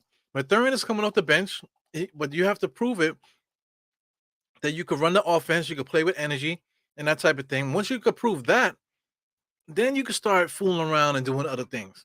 And that's exactly what Mathurin is doing for Indiana. So Cam Reddish needs to do what Mathurin is doing. You know what I'm saying? Like I said, I agree with you, Ash, man. There's no way that Cam can accept the journeyman role this early in his career with all his potential. But hey, listen, man. Um, freaking Michael Beasley is playing in China right now. You know, Michael Beasley is one of the best scorers in the world. And he's playing for China right now.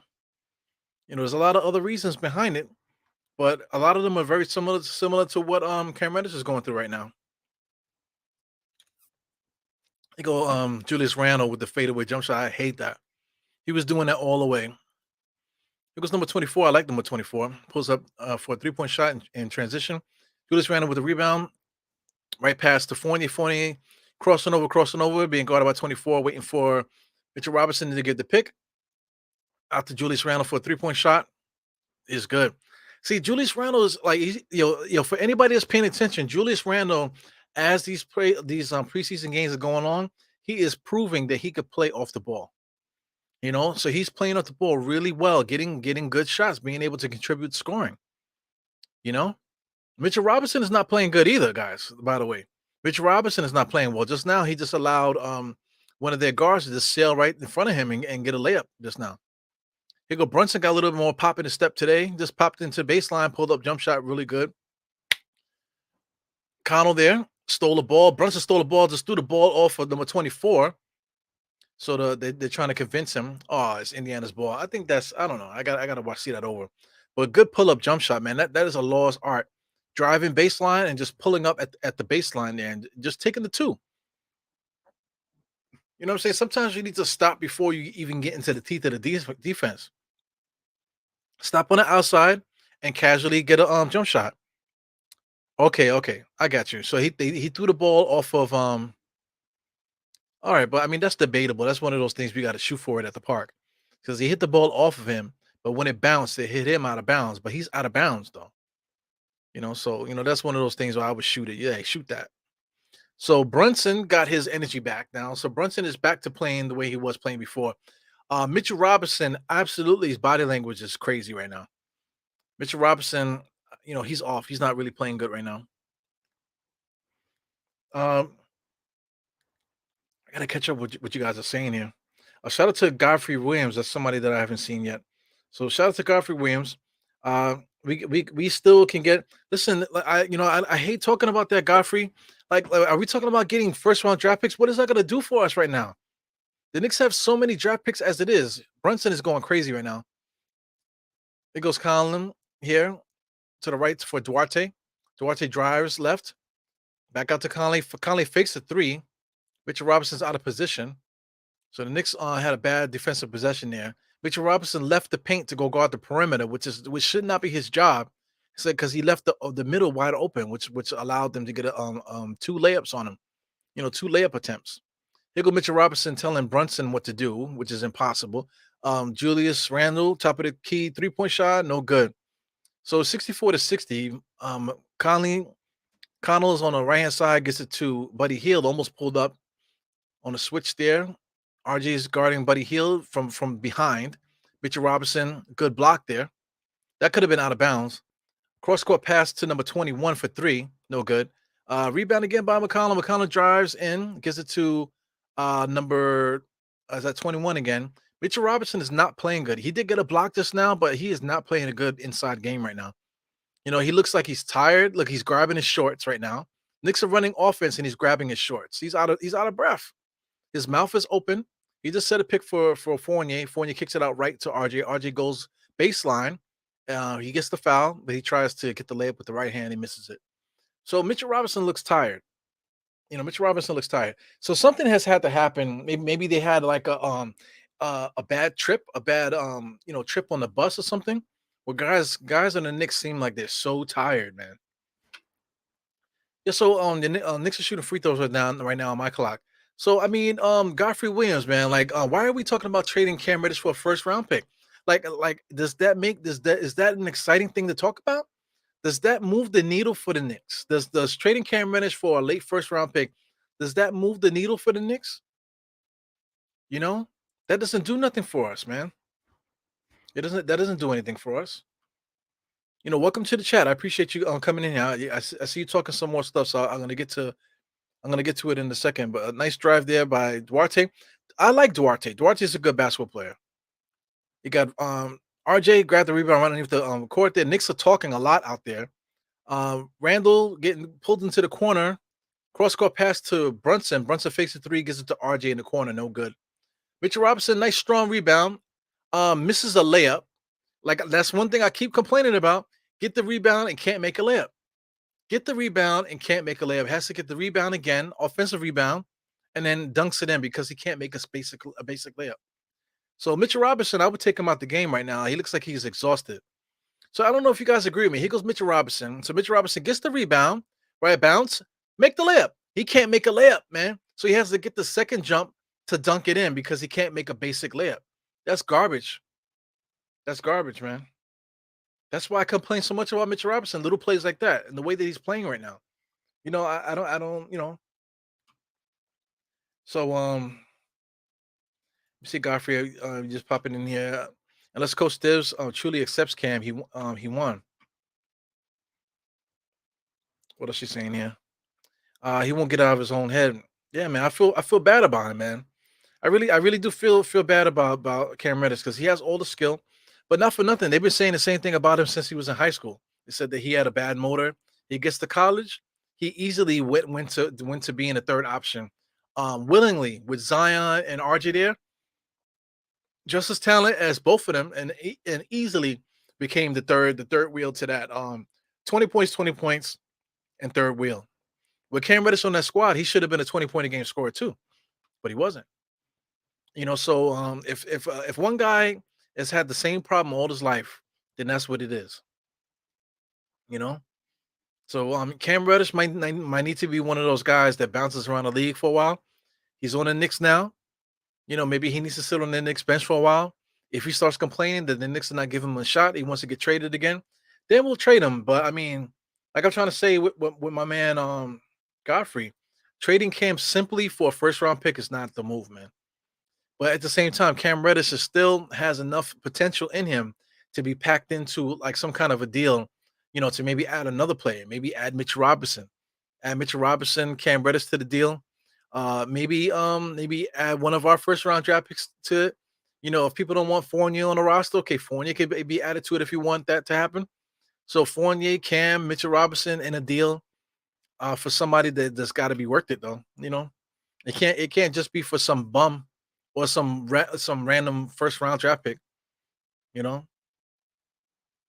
or like that trade that I was talking about earlier in the pod, where I saw somebody talking about trading Fournier and a second round draft pick for Thice, whatever his name is, Thice and Naismith from Indiana. That's not a trade. That's not even worth talking about. That's not even worth talking about. How does Thice or Thies, whatever his name is, and Naismith moved the needle for the Knicks. Just simply trading Fournier and adding those bums to the roster, that's gonna make us better. Come on, we gotta start thinking a little bit better than that, you know. So I mean, I see you guys are talking some good stuff here. Yeah, man. I see my man Ashley's here. So Ashley educated me. He is not a female. He's a dude. That's his company. So shout out to Ashley Inc. I meant to look it up. So I am gonna look it up. What you selling there? Are you selling incense? So we got iHeart and Sims need to play since Mitch is, yeah, absolutely. I would like to see right now Mitchell Robinson just take him out because it is like he look like he's tired. There's no use to keep pushing it, because like listen, like I made so many podcasts this summer about Mitchell Robinson. So do you remember when he was talking about, oh yeah, I want to be the fastest center in the NBA. I'm working out, I'm getting stronger, and this, that, and the other. So listen, man, you ain't Jack LaLanne, fam. You're playing basketball. Now here we go. Talking about I'm gonna be the fastest player, I'm gonna be well conditioned, this, that, and the other. He's pulling his shorts in the third preseason game.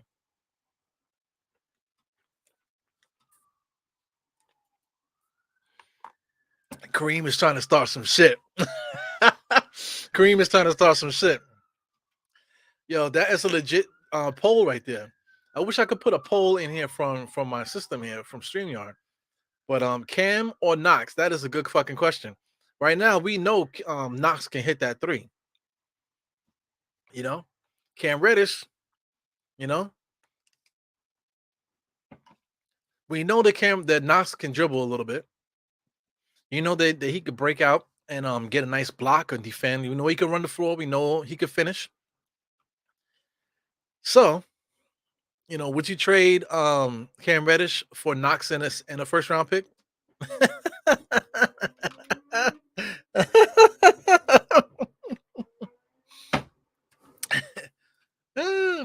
Would you trade Cam and a first round pick for Knox?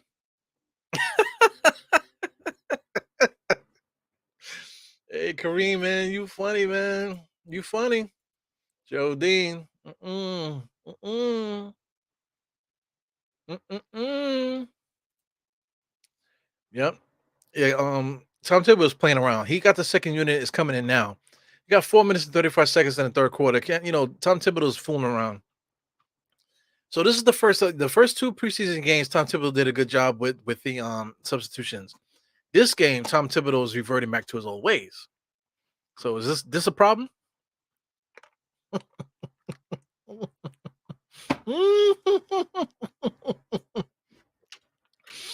Yeah, man. Tomorrow's gonna be fun. The day after pod, I'm gonna start doing day after pods, guys. So day after pods, I'm gonna do my little keys to the game. Breaking down certain players or whatever that I think is a problem. And you guys can see everything that I'm seeing. Oh man, nice little move there by Fournier, and he misses it. Just launches the three. Knicks are only up by 6. Indiana just goes right down the middle. And Knicks can't do anything. So that's a discipline that Indiana has. Indiana is like they don't play around. They just drive. Here goes Tom Thibodeau calling a timeout. He needs to get the bench back in there. So Indiana has a philosophy: go straight to the basket. Don't do anything slick. Just go hard to the basket. That's it. You'll be rewarded. Everybody has the green light to go straight to the basket. You know, no fooling around, no herky jerky dribbles. Take the pick, go straight to the basket. So the Knicks don't do that. They go around the pick and they want to dance and prance. They want to dance and prance. So I mean, Indiana's in a dangerous position here to possibly take the lead from us. So I don't know what's going on here. So I see 70 to 66 on my clock, but I'm looking at the screen and it says 70 to 64. So hold on, let me see. I might have to refresh this real quick. Okay, so it's about the same time, 70 to 66. So we're definitely in a timeout right now. So hey, a couple interesting things going on here today, boy. What's up with Cam Reddish? Tom Thibodeau going back to his old ways.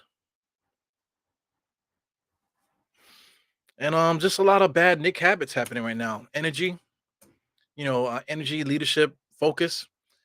So right now, this is a pressure moment. This is the first pressure moment of the season, in preseason, where the Knicks aren't playing well. It doesn't look like anybody's having a good time out there. You know, it doesn't look like they're having fun. So this is the pressure when you're not having fun and things are not going the way that you need it to go. How do you persevere? How do you get over that hump? You know, because this is professional basketball. I don't want to hear no shit of how you was working hard all season and all that taboo shit that people have been saying all summer, and everybody's clapping their cheeks for these guys. Oh, look, you don't know all the work that they put in. Yeah, whatever.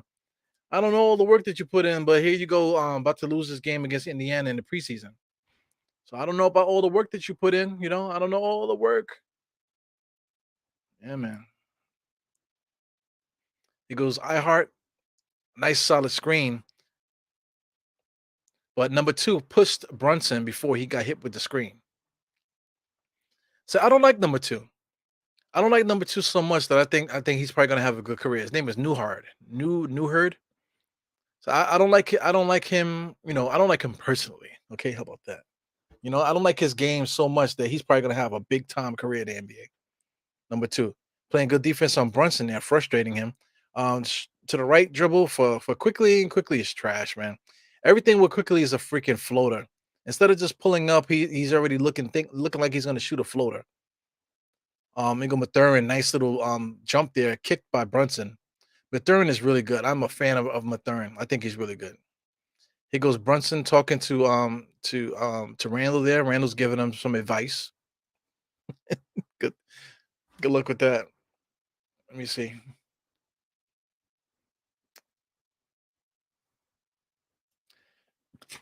I feel you, man. I feel you. Trying to get the starters to play out of the funk. So he kept the starters in. He just made a couple changes in there. Brunson is still there. Got RJ's in there now. Indiana's doing a good job fighting around these screens here. I hard hits a 3-point shot in a two-man game with RJ. So that's good. That's fun to see. I just lost one screen and it just came back just now. The hell's going on here? Duarte is very good driving the basketball, man. I'm a fan of Duarte too. I think Duarte's really good. Number 22 is straight dog shit. Number 2 is Gordon Brunson frustrating him. He goes I hard again, didn't even look at the rim. Drives to Brunson. Brunson should have laid it up, but he kicked it out to RJ. RJ swings it back out to Randall for a three. Here comes Indiana pushing the ball up the court. Knicks are up by 3, 73-70. Oh, Duarte really good. Jab dribble, fake a three, drive all the way to the basket. He missed it. Here go Brunson, gives it out to RJ. RJ comes off the right hand, nice right hand to layup off the glass, and they called a blocking foul on Mathurin. It was a blocking foul. He was moving with him, so I mean you got to just take that. Referee's gonna call that every time. He swiped, he swiped and he moved, so he didn't. You gotta matter of fact, I don't know about this. If I was a Knicks, okay, all right, that's definitely looking at it from the bird's eye view. That was absolutely a foul on Mathurin, man. So let it go. Arguing with the refs, I never was one of those guys that argue with the refs. If anything, I used to talk shit to the refs, but I'm not gonna argue with them. Like sometimes you gotta tell the ref, like, man, you suck, man. Just like that. Or just tell them bullshit call, ref. Like, you serious, right? You just got to say little things like that. You can't just be having full on conversations with the refs, man. I don't like to look at the refs. A lot of those refs are like, bus drivers on the weekend and stuff. Bus drivers during the week, and then they ref games, and they like to abuse children on the weekends. So I never used to like pay attention to the refs. Yeah, he's definitely, man. I'm looking at a lot of similar things that I've seen last year. So this is the first time that we're getting real flashes of last year. Knicks is still up 76-70. He goes IQ, don't know when to start the break. He goes Brunson, nice finish, man. Brunson is so good. He got he got hit with the foul, but that's so important. That's something that IQ needs to understand. Brunson is driving, so he's not worrying about getting the contact first and then in the layup. Brunson is looking to, okay, you wanted to try to stop me. I'm gonna hit you straight on. I'm gonna hit you. I'm gonna punish you for playing defense. So as I'm punishing you, right, and then I'm just gonna go for the layup. If the referee calls a foul, they call a foul, which they did. But the thing is, as I'm driving, I'm not waiting to get contact like this, waiting to get contact. No, I'm giving you contact. I'm giving you contact first. And that's the way that you should play as a guard. It looks like Brunson got crocked in the face. But listen, he looks like he has heavy bags under his eyes. I thought it looked like he got punched in the face, but he has like heavy bags there. So I'm wondering what was going on with the Knicks today. They must have had traveling problems or something. Because the guys look like they didn't have a good night's sleep. Or like they weren't able to get their nap today, nap before the game. A lot of guys like to do that. Yeah, man, get ready. Yeah, I'm ready. Get ready for regular season downs with Tibbs. Yes, Tibbs has a way of sucking the life out of the team and out the life out of the fans just by the way that he substitutes and things of that nature, man. So I agree with you guys wholeheartedly, man. Yeah, but at the same time too, the bench is not going to bail the starters out, and then the starters when they come back in, they're not going to bail the bench out either, because the bench is not playing good either right now. There's a lot of a lot of things. Nobody's really playing good in this game, particularly. In flashes right now, I think even though the Knicks are up 9-0, which is crazy, I feel like Indiana has the momentum. Even though the Knicks are up by 9. Number 2 was able to get to the spot, pushing off there. So anyway, play by play, Brunson on the left hand side, nice little stutter crossover on number 2. Wow, they didn't call nothing. That's amazing. But nice little move there. Here goes Mathurin. He took like 5 steps there. What the hell? He did one of those ghost dribbles, 5 step ghost dribbles, sidestepping.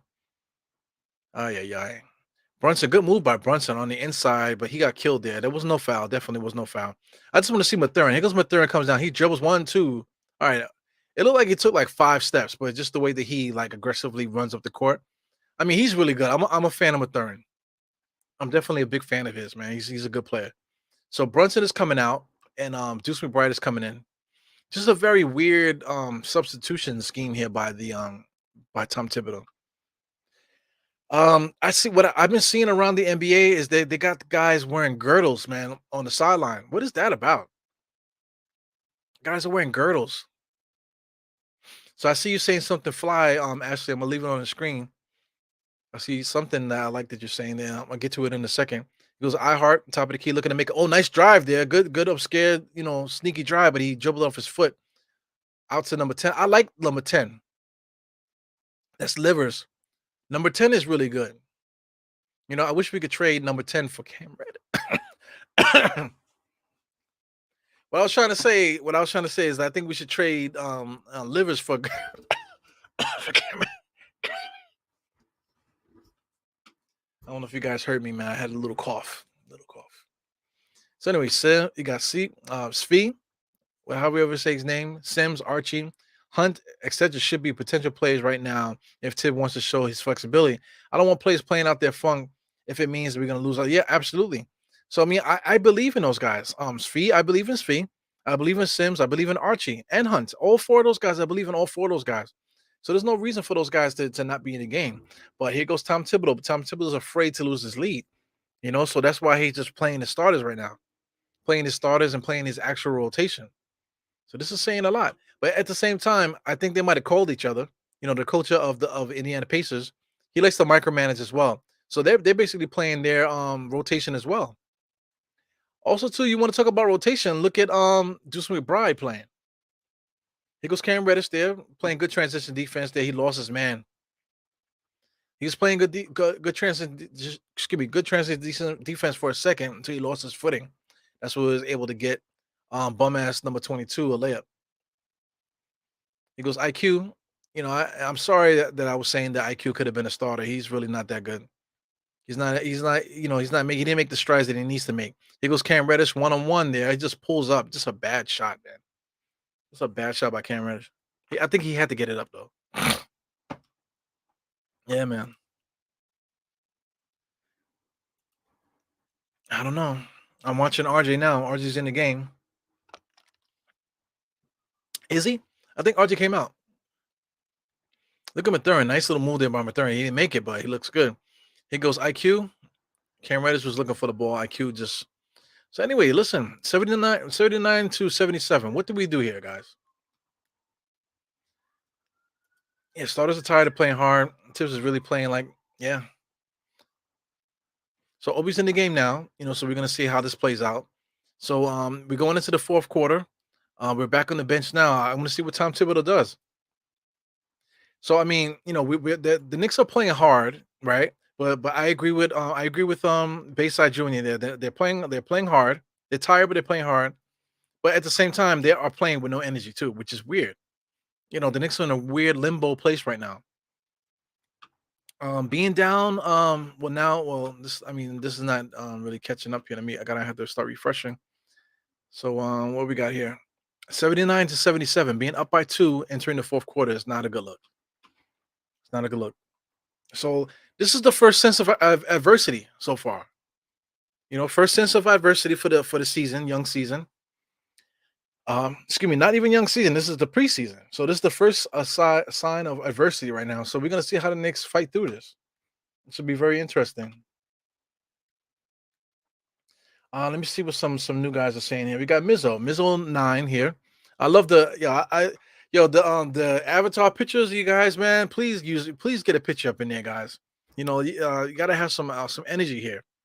Like it just shows your spirit. It just shows a little bit of who you are there when you got a picture.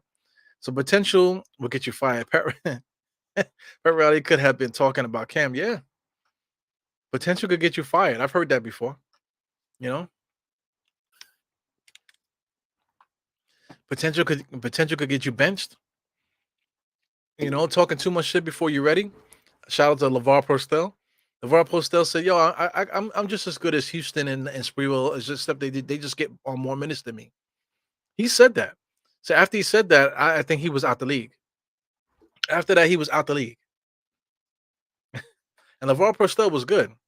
He shout out to St. John's. St. John's, Ron Artest, and all those guys. LeVar Postel had a good college career. during the times when St. John's had that nice little resurgence there with Felipe Lopez, Ron Artest, and Eric Barkley and those guys. Booby Gibson, not Booby Gibson, Bootsy Thompson. Excuse me, Bootsy Thompson. They had a really good squad.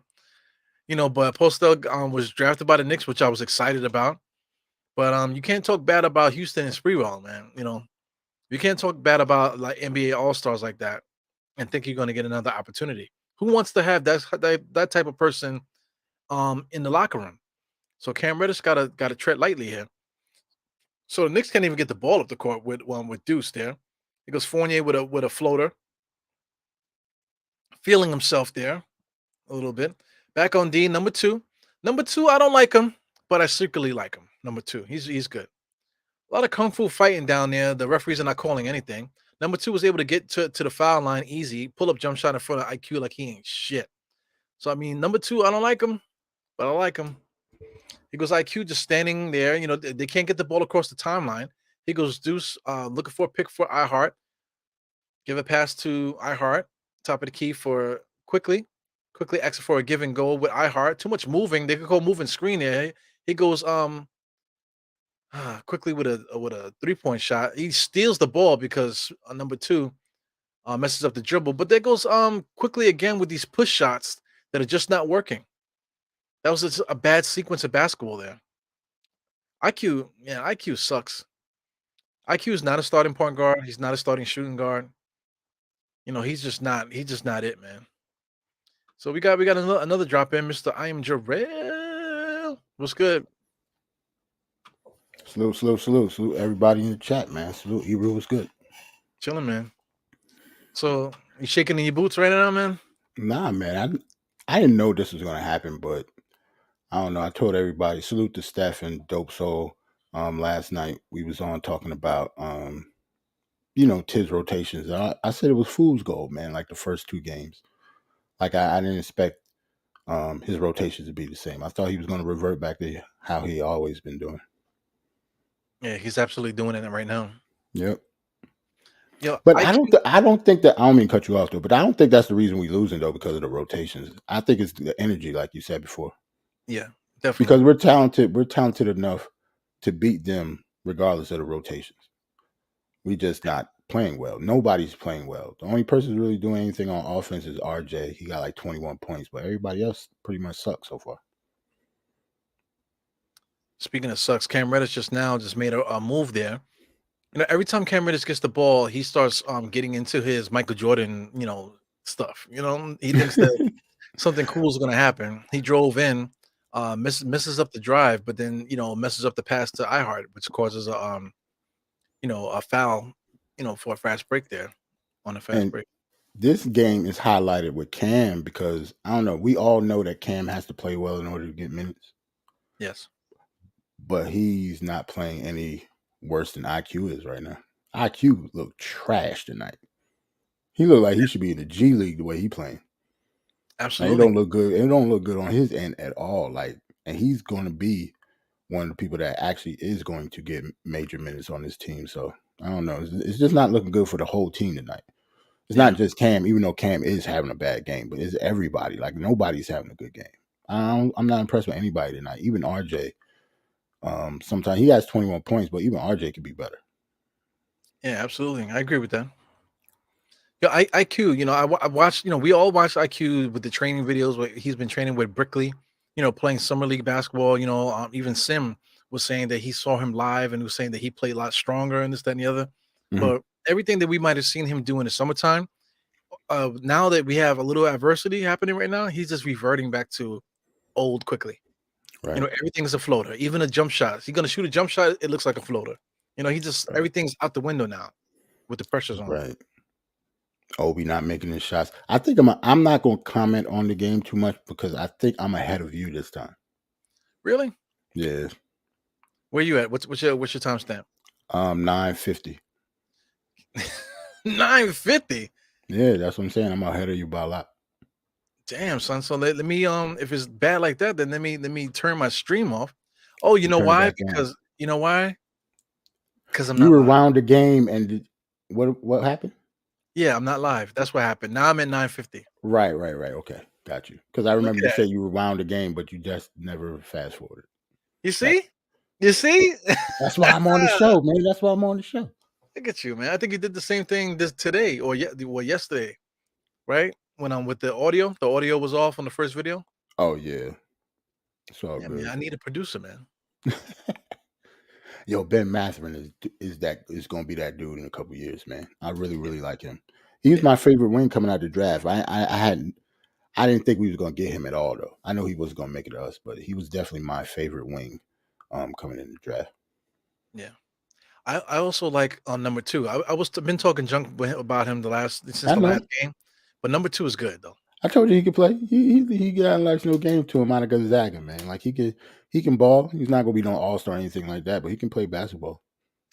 Yeah, he just lost the he just lost Deuce just now on a give and go. Right. But he's very poised, man. He dribbles standing up. You don't really see that too much more in this NBA, you know. Hmm. But he plays pretty good. Yeah, I like him, man. Oh, here goes our first Obi Toppin fast break play there. I heart to Obi. Right. At least in the second half. Yes. So I think we got a little buffer now. Got a little bit of a buffer again. Knicks are up. Yeah. Hopefully we keep. Well, I mean, we could keep it this way. I never really thought that we was gonna lose this game. I've kind of figured we would figure it out in the fourth quarter because we're just better than them. Right. Unless we completely shit the bed and everybody just completely cans it in the fourth quarter, we should win. Right. So the score is 85 to 82, I believe. Yeah, 85 to 82. Right. It's on commercial now. Yeah. All right, so good. I'm glad we're back on track there because I knew something was going on here. You know that whatever. I'm telling you, I think you're like my podcasting wife, man. I can't do nothing. I can't do nothing without my wife, man. Well, I gotta be the wife. God damn. Why you gotta clutch the pearls when I said it though? Why you over there clutching the pearls? Why I gotta be the wife? Shit. Oh man. Did Tone say he was coming back? I didn't catch the last part of his when he went off. Nah, Tone just wanted to pop in for the halftime. Just wanted Okay. to fix some shit in the halftime and then break out. Okay. Yeah, Yeah, man, ain't nothing really to report in this game, man. Everybody playing like trash. I can't even, big up somebody's play. I don't like the way anybody is playing. I know. One thing too, there's a couple guys that are missing from the equation. Farron Hunt is not playing. Archinado's not playing. Right. Some of Rose those not guys. playing. Yeah, Rose is hurt. No, Hurt he got what? the day off. He got the. Oh he got the day yeah. off. Okay. Yeah, I'm about to say he got the day off. Yeah. But to be honest, this is kind of how I kind of figured out guard lineup. It's Grimes isn't there, but I kind of figured that during the season, a lot of times Rose is going to be situational just to save his legs because I don't think Rose has played over 50 games in like the last 5 years. I think we should, don't play him major minutes, especially in the beginning of the season. Yeah. I think because we have Deuce, so we can give Rose some days off maybe, and then just give extended minutes to Deuce. I think we'll probably be doing that all year. Yeah, we talk crap about Taves with the rotation. At least it seems like he has been trusting Deuce a lot more these last 3 games. Like he's played a lot. And last year, he didn't hardly play at all. Like even when we didn't have any point guards, Deuce was still killing it in the G League and not, being called up. Yeah. He wasn't ready though. Nah, he wasn't ready. It's all about paying dues. He wasn't ready. Right. He wasn't ready. Just like Sims wasn't really ready either. But I don't know. Sims, I think, he could just come in and just affect the game just by how big he is, how strong he is. Yeah. Regardless of what league he plays in, like whatever, like, whether it's the NBA or the G League or if he go to China, Sims is going to be still Sims. Like he's going to be able to box out, move, jump. Like he's going to be able to do the same thing he does, regardless of who's playing him. Yeah. Number 21, I think it was number 21. He's like, I guess he plays center for them. He was in the game when Sims was there, and there was a couple plays on the inside where Sims was fighting with him or whatever, and you can see number 21 is like like because Sims is like bam, man, he just going man. That Mike Tyson syndrome down there, Right, Sims built different, man. He's a beast. Yeah, Similac baby. Might be Infinite. Well, we up 5 now. Mhm. Ooh, Hardenstein had a terrible game too so far. Yeah, he's a hack. Yeah, yeah. He's not a good defender. Yeah, I thought he was a little bit more coordinated, but he's not. He's like almost like Chris Dudley, almost, but like he could shoot. You know. Right. Well, he has to be at least a little coordinated just by the way he passes the ball. At least you would think, but yeah, you're right. He He is a walks hack. like he's one of those guys. He's like this. He's like always got He his run, head like this. he run like that too. Yeah, he runs like this. Like that. Like when you see a dude like Right. that He doing it right now, sitting at at the at the foul bottom of the line, basket. Yeah. yeah, look at him. He's crazy. That's a crazy motherfucker. You see him? That's a crazy dude, man. I like him though. Me too. I like him too. But you need those guys. I like Chris Dudley. Chris Dudley was trash, man. He was just Super trash. freaking. He was just a rough defender, rough Oh, guy. okay, Cam. Cam is wilding with that shot, but it went in. Yeah. I mean, but he gets it. He got it like, yeah, I'm Scottie Pippen, motherfucker. You know what I'm saying? He pulls up and then, he's got to get that out. I don't know. He's got a lot. He got a lot of soul searching to do. Right. I think he was pressing just like you said before. Yeah, he's in his own head, man. Because at first, well, nobody's really playing well, but at least he and a couple other players was actually still playing defense pretty well. It's just that on offense they was completely discombobulated. They had no energy at all. Even Brunson didn't look like Brunson until like the third quarter. Yeah. You know what I think with him? I think he needs to take that damn headband off. Who, Cam? Yeah. Some people like they have like their thing, like the shooting sleeve. Some guys like to have the shooting sleeve. Some guys like to have wristbands and that type of thing. Right. It's like a comfort thing. Something for comfort. You know. So I personally think that he needs to take that damn headband off. I think it's cutting the circulation to his brain or something. IQ ain't do nothing that possession, but give the ball up, get it back, and shoot like a 40-foot jumper. It's crazy. Hardenstein pretty much running point for us right now. Yeah, pretty much. He's running point. He's running point on defense too. That's one thing he does too. He hustles. He definitely runs up and down on both sides of the floor. Definitely does that. Good pass there to IQ. IQ was able to finish with the right hand. That was kind of nice. Nice. About time. So maybe now, even though he still just flicked that up there like that, though, he easily could have missed that bullshit. That was weak. So do you think Tom Thibodeau's trying something different now? Because he's using iHeart, like you said, as the point basically. There goes Cam Reddish finally screaming now. He's screaming, "Come on, give me the N1!" Like he's been cooking all game. No, I don't think that's something new. I think, that's just Hardenstein's skill set, especially since we all know that Quickly is not a point guard. Like, he would be the one to handle the ball and do the passing out of everybody that's on the court right now. He's the best passer on the floor right now. Yeah. Good move by Cam, though. See, Cam could do that every time he get the ball. Yeah. He just have to have the determination to do it, like the drive to do it. Well, determination and drive, but like for him, it's something else. It's something in between there. Something in between there is not clicking. Something like I don't. I just You don't mean know. like confidence? I don't know if it's confidence. It's like something psychological going on with him. It's just not. I think it's just like I know I'm good, but I'm pressing so much, to show you that I'm good. Right. That it's just affecting everything that he's doing. He's trying to earn a spot. Yeah. And I think he like, remember what he said in the press conference that he don't know how to get into the lineup? I really think that's true. Yes. So just since he doesn't know how, and he's just, right. That's why he's pressing pretty much. Mm-hmm. Then you got Tom Thibodeau too, just talking the way that he talks. It kind of sends mixed messages to your brain. Fucks with your It could be, like I said, it could be confidence, but there's something else. There's something else underlying there. Something needs to be peeled back in that situation, and he's gonna have to like really figure that out, man. Right, because Cam don't look the same at all, to be honest.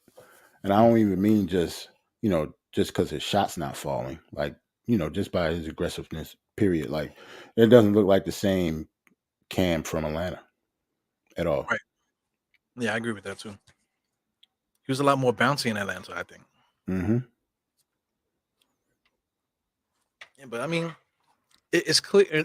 It's clear that we need his skill set. It's clear that we need it. Right. But at the same time, we can still get that from Grimes if he comes in here and True. does something, Or somebody else. or somebody else. Shout out to Farron Hunt. I think that's another thing too. Maybe that's the reason why we're not seeing guys like Farron Hunt and stuff.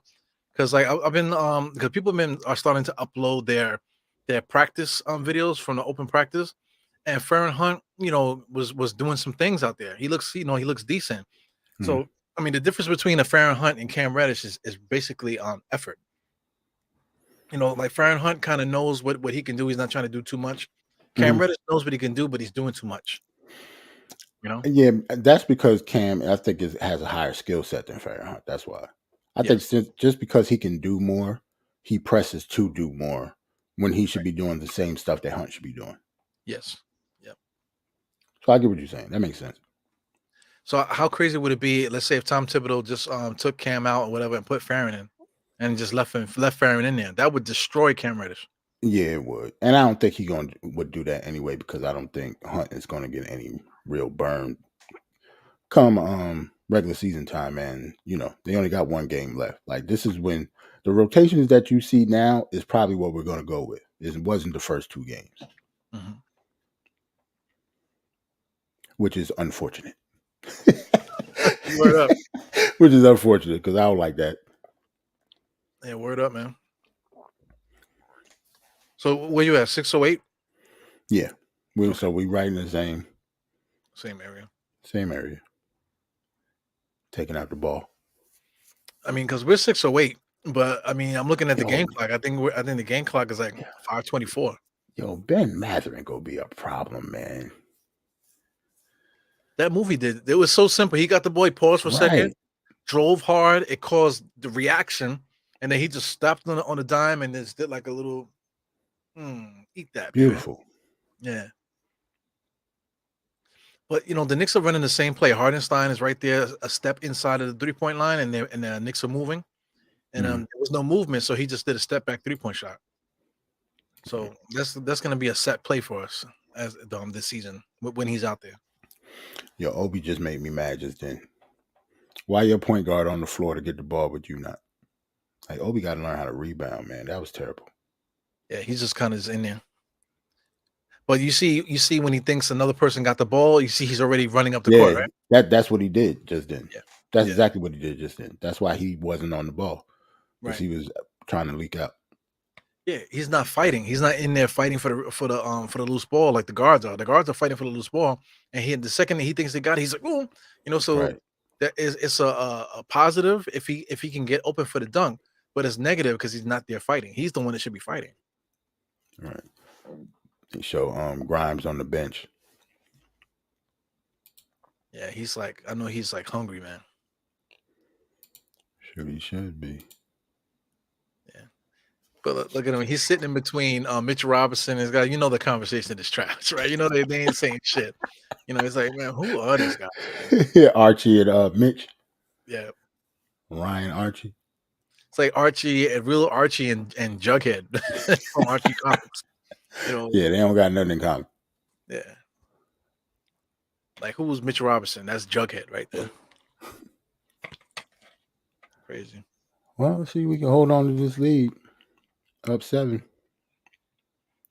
Yeah, hopefully. Definitely don't want to lose this one.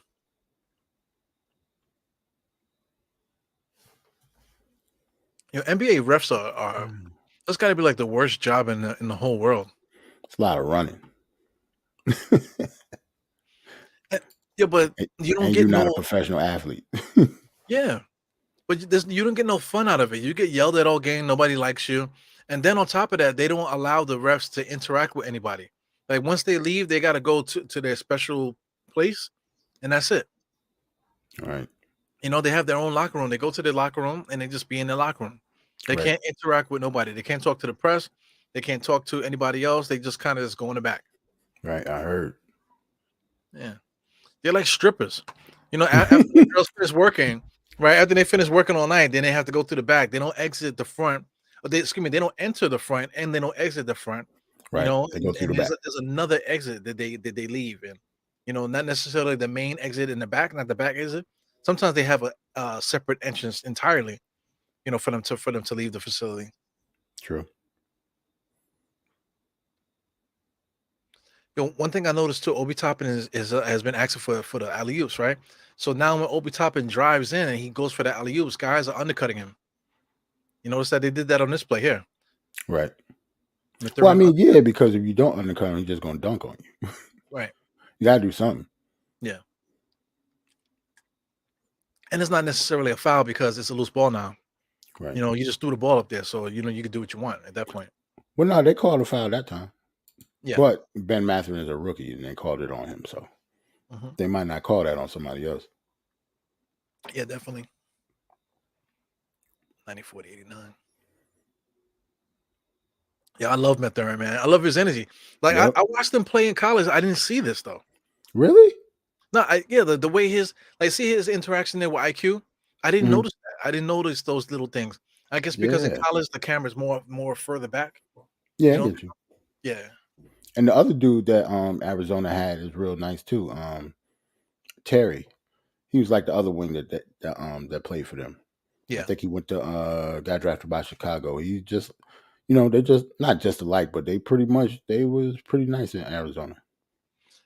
Um, didn't they have like a big man too? Is that who you're talking about? No, I'm not talking about him, but they had him also. Oh, right. I Was that forgot his name, Colombo or something like that. yeah. Was Big it, African kid. Like he was pretty nice. He got drafted in the second round, I think. okay. Yeah, he was pretty good. Yeah, quickly in the Knicks offenses. Okay, Cam. See, Cam's starting to wake up in the fourth though. Yeah, his legs are wobbling though. I got that nervous energy. As long as he keeps scoring. Yeah. Say like every time he drives, he has like that, he loses his balance kind of. All of his legs have been like really lost, but like his lost balance. Number two, I hate that motherfucker, man. I don't like He's him, bro. smooth as hell. Yeah, Move. he's always been like that, man. He's been like that ever since I started seeing when he was a freshman in Gonzaga. Because he used to come off the bench. I was like, who is this kid? Like, he all right. When Suggs was there. Yeah. When Suggs got there, he was there too, but he was a freshman also. But he was on the bench because Suggs is Suggs. All right. Body language stuff. The illegal Hmm. screen or whatever that was. There maybe iHeart got caught with a loose ball foul on the screen, but Hmm. Obi Toppin was jumping up and down because he didn't get the alley oop. I that drives me crazy. Right. He wants an alley oop every single time. It's like this is not Xbox where you just not Xbox PlayStation where you hit the X button. You can't just hit the X button on whatever's R1. You can't just hit R1 and get the automatic alley oop. Right. Oh no, here we go with the 3-point shots, man. Right. Now we only up one. Mm-mm. Cam Mm. has been the man so far. Let's see if anybody else score. I forgot IQ was even playing. Oh my God. Oh, that's a terrible position. Yeah, I hardly didn't even look at the rim that time. He was standing there with nobody guarding him that one time. Here we go, number two. I hate him. Wide open 3-point shot, and he makes it, and they take the lead. They're up by 2 right now. Mm-hmm. Mm-mm-mm. Well, Tibbs is doing this on purpose. This isn't the rotation that Tibbs will have at the end of the game anyway. So we know Yeah. he is. He's just trying something out, see what they do. Because all the starters been on the bench. There's only 2:30 left. So you're going to give Tom some credit. Why you So ask me? Why do you ask me such hard questions? so you see Tom Thibodeau pulled this out of his hat. So you know what? Let me see what they do. Yeah. You think he's looking that far ahead? You think so? I mean, he had to have because the starters hasn't played like damn near the whole fourth quarter. That's true. He been letting Cam cook, and to be honest, Cam, was cooking. Got his confidence back at least a little bit. He started going to the basket. Yeah. Yo, number 2, the guy that I don't like, right? He Mhm. has 13 points, 8 assists, 3 Yeah, I rebounds, know. I cooking know. us right now. 2 I know. blocks, 2 steals. I know. Mm-mm-mm. I actually wanted him, but I knew he was going to be like second round if we did get him. And I knew, regardless of who we drafted this past draft, I knew they wasn't going to get any burn on this team. Yeah. Wow. Spoiler alert, I just saw the score just now. I know everybody here is pissed. I'm purposely not looking at the chat because I Right. think they might be a little bit ahead of us. But the game clock, I'm looking at is 151 here, and we're looking at 2:30. So I mean, spoiler alert, but it looks like Indiana's pulling away. Mm. Yeah. I see it. You see it too, right? Mm-hmm. Oh my God, we are not tanking. We're not tanking. You That's talk what about tanking. Geraldine said. We're not taking. Not in the preseason. We're not taking. I hope not. Salute to Geraldine. She always in the chat. Salute to Geraldine. Yeah, Geraldine is the best. Yeah, man. But what are the tankers saying? People say, "Oh, we should tank." Hey yo, so they just gonna my man Nimhard digging our ass, yo. Paul, yo, what's happening? Somebody got about 8 deuce out there. You can't stick deuce on him? Okay, IQ. About time you woke up. But in the meantime, Deuce McBride was walking back and forth at the 3-point line, unguarded. Of course. Oh, Uh, okay. Now deuce on him.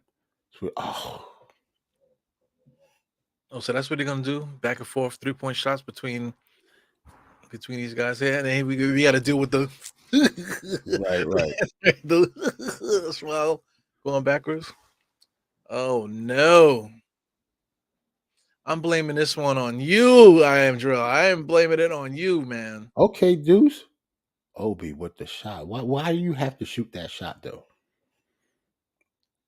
That's Larry Bird. Why did he? No, that's not Larry Bird. Larry Bird is on the bench. That's Obi Toppin. Why he had to shoot that? Yeah.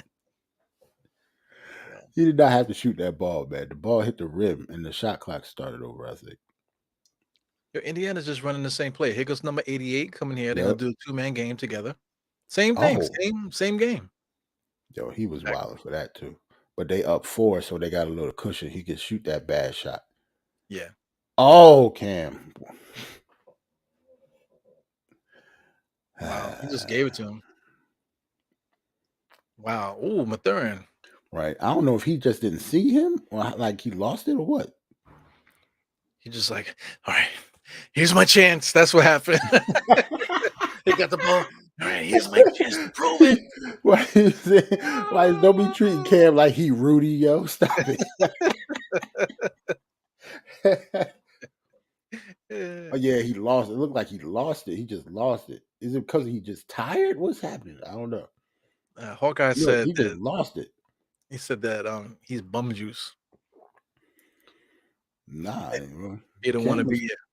Cam was actually killing before that though. He was the only one doing anything before that IQ 3-pointer. Yeah.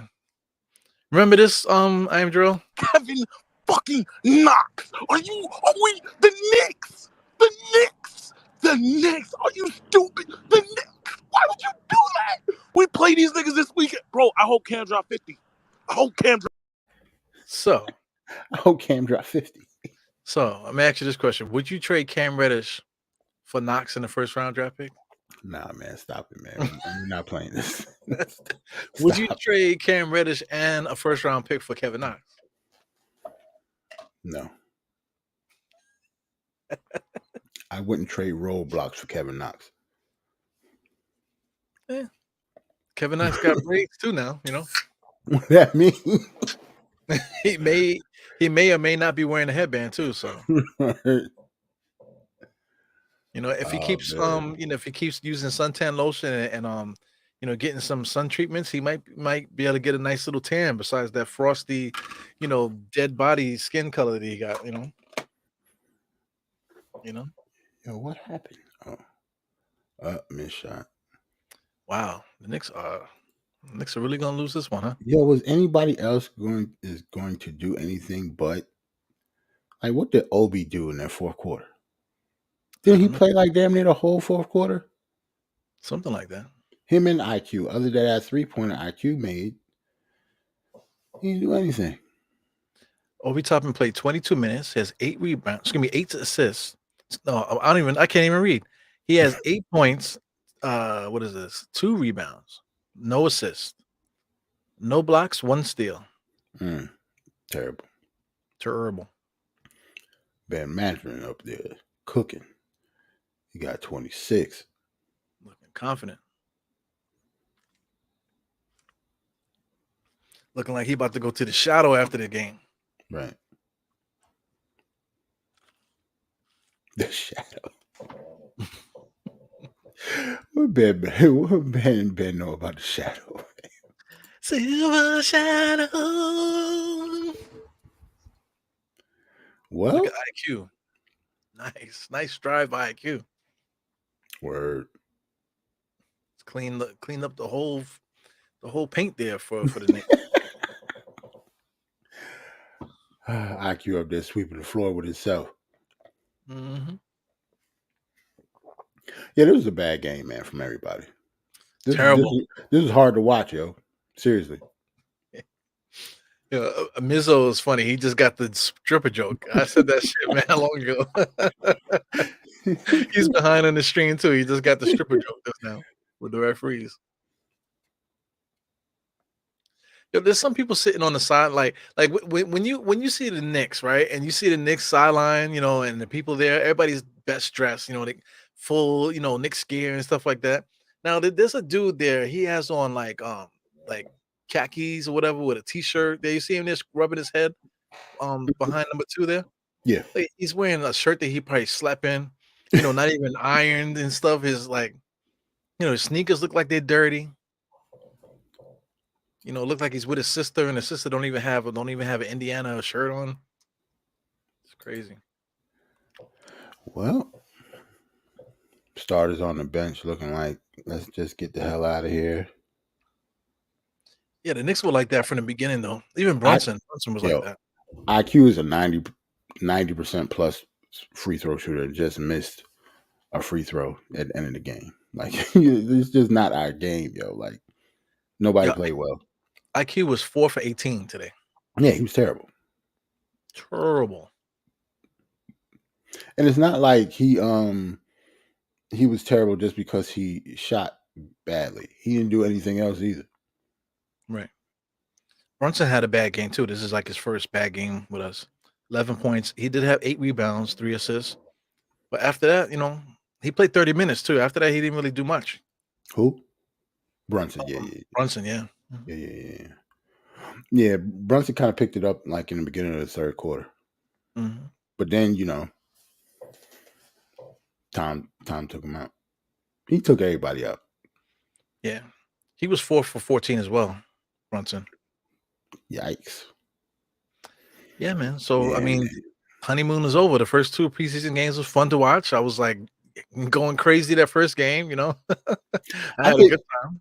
I think sometimes it's just gonna happen though. Yeah. Everybody loses. Like even good teams, on any given day could just lose to a team that that they're better than. Yep. Tonight just happened to be tonight. Like we already said, as soon as the game turned on, they already looked like the energy was zapped. I don't know why, but they didn't look the same. So what can you do? Yeah, look at Ismail. He said, "Here goes the Obi hate." Yeah.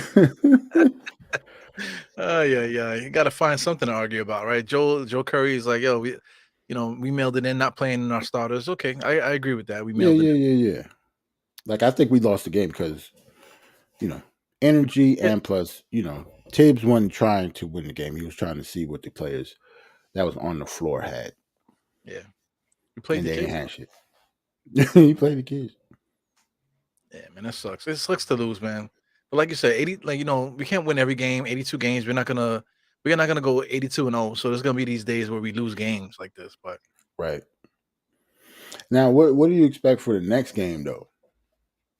Because it's the last preseason game, so I don't know I don't know. It seemed like the people who played in the fourth quarter might play damn near the whole second half, trying to rest guys for the start of the season, or do you take it as like a dress rehearsal as how are you going to, how your rotations are going to go and stuff like that?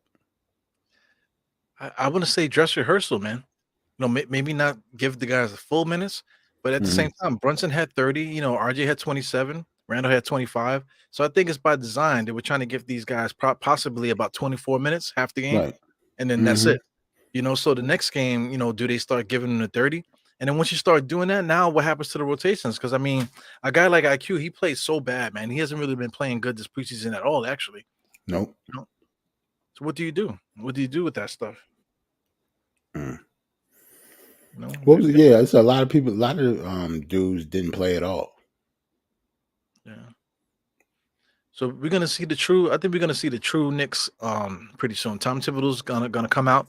He's gonna be Tom Thibodeau. The minutes are gonna start to get closer to what Tom Thibodeau usually gets, Hmm. and then I think we're gonna. I think the honeymoon will be over. The season will be upon us, and it's gonna be back to the bullshit. 82 game marathon. That's what I think. And we got Memphis the first game. And then we got right after Memphis. If we lose Memphis or whatever, then we play Detroit Pistons. You know, like a lot of people say that they're not as good as us, but in the end, it's not as good as us either. And look what happened. Right. Well, I really didn't. I don't expect to lose to them though. Like I think we're way better than them too. All right, we'll see. We'll see. Yeah. Dr. Mike said, "Bring on Wilbur." Yeah, yo, we're not getting him. We're not getting Victor. No, we're not getting. Yeah, we're not bad enough. I don't. Fortunately and unfortunately, because he's going to be a creative player. Like he's going to be nasty. He's gonna be the new GOAT. I think. I've been saying it for years. Like, who's gonna be that guy? Because it's been guys coming into the league. Some of them are okay, whatever. But I'm waiting Mhm. for that guy to show his face. And then this kid is it. This kid, Right. Ben Benayama, whatever his name is. He is the one. Right. Generational. Yeah, absolutely. We haven't had a generational talent pop into the league in a good while. Right. Yeah, man. So look, everyone, look out! The sky's falling. Everything is going crazy. But Right. yeah. Well, listen, man. Like, if you want to get there with the sky's falling stuff, just open Twitter up right now. Open the Twitter app, and you'll get right Yeah, to the I think sky's I'm gonna skip Twitter for the night, and Yeah. I'm gonna just chill for the rest of the night, and maybe play some Madden or something. Man, I'm not gonna worry about the game or worry about Twitter. Yeah. Sim is definitely doing a post game and all that stuff. So Sim likes to get into the numbers real deep. Yeah, I'm good. Yeah, I'm good with that shit too. Not tonight, Some man. nights- yeah. Not tonight. This is one of these nights where, like you said, I'm gonna play some Madden. Maybe put something a little extra in the cup and just sip it and just Right. maybe go to bed early. Maybe knock down the wife one good time or something. I don't know. We'll see. We'll see how she feels. We'll see. What time is it? I got a little time left. I got a little time.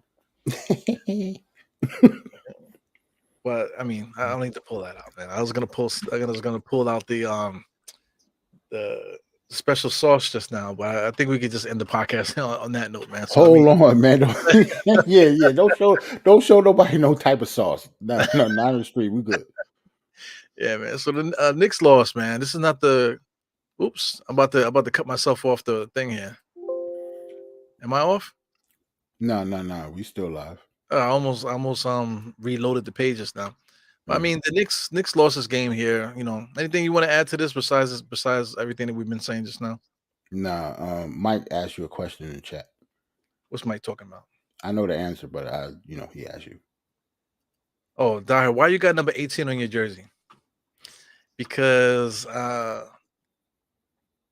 I was gonna say something dirty, but forget it. I'm about to say, just I say the was real. gonna say it. I almost said the it. same. This is the real lame reason and not the dirty version. Yeah. Well, the real reason is that I started the podcast in 2018. Right. I started doing the audio podcast in 2018.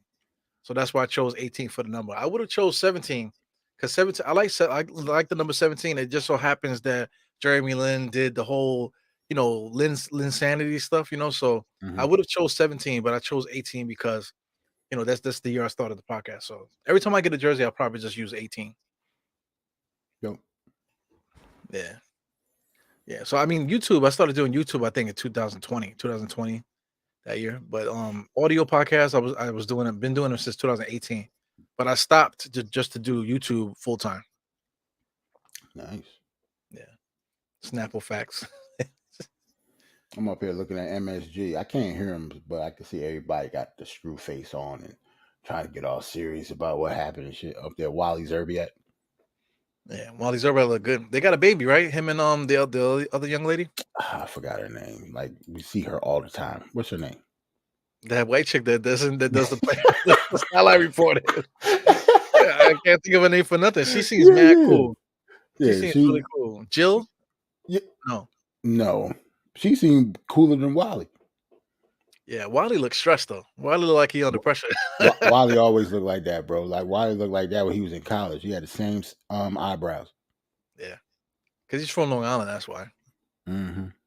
Long Island, they're not used to having like because when you grow up in the city or whatever, you got an apartment and stuff. You don't got to pay water bill.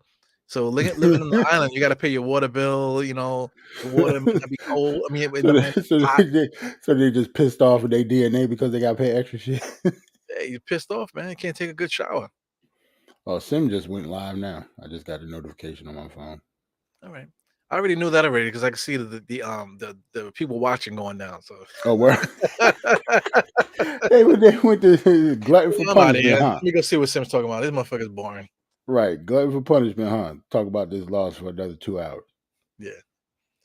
All right, my man Jarrell. Thanks for popping in, hanging out with me towards the end here for this crazy gas game. Peace, peace. Salute to everybody in the chat, man. Thank you for having me again, Ebro. You the man. Yes, I know I am. I'm glad you realize it. But you the man too, man. Thanks again for popping in. Thanks to the chat for hanging out with me this whole time. And I see you guys next time. See you Friday. But tomorrow I will be doing a recap. Haha. Goodbye.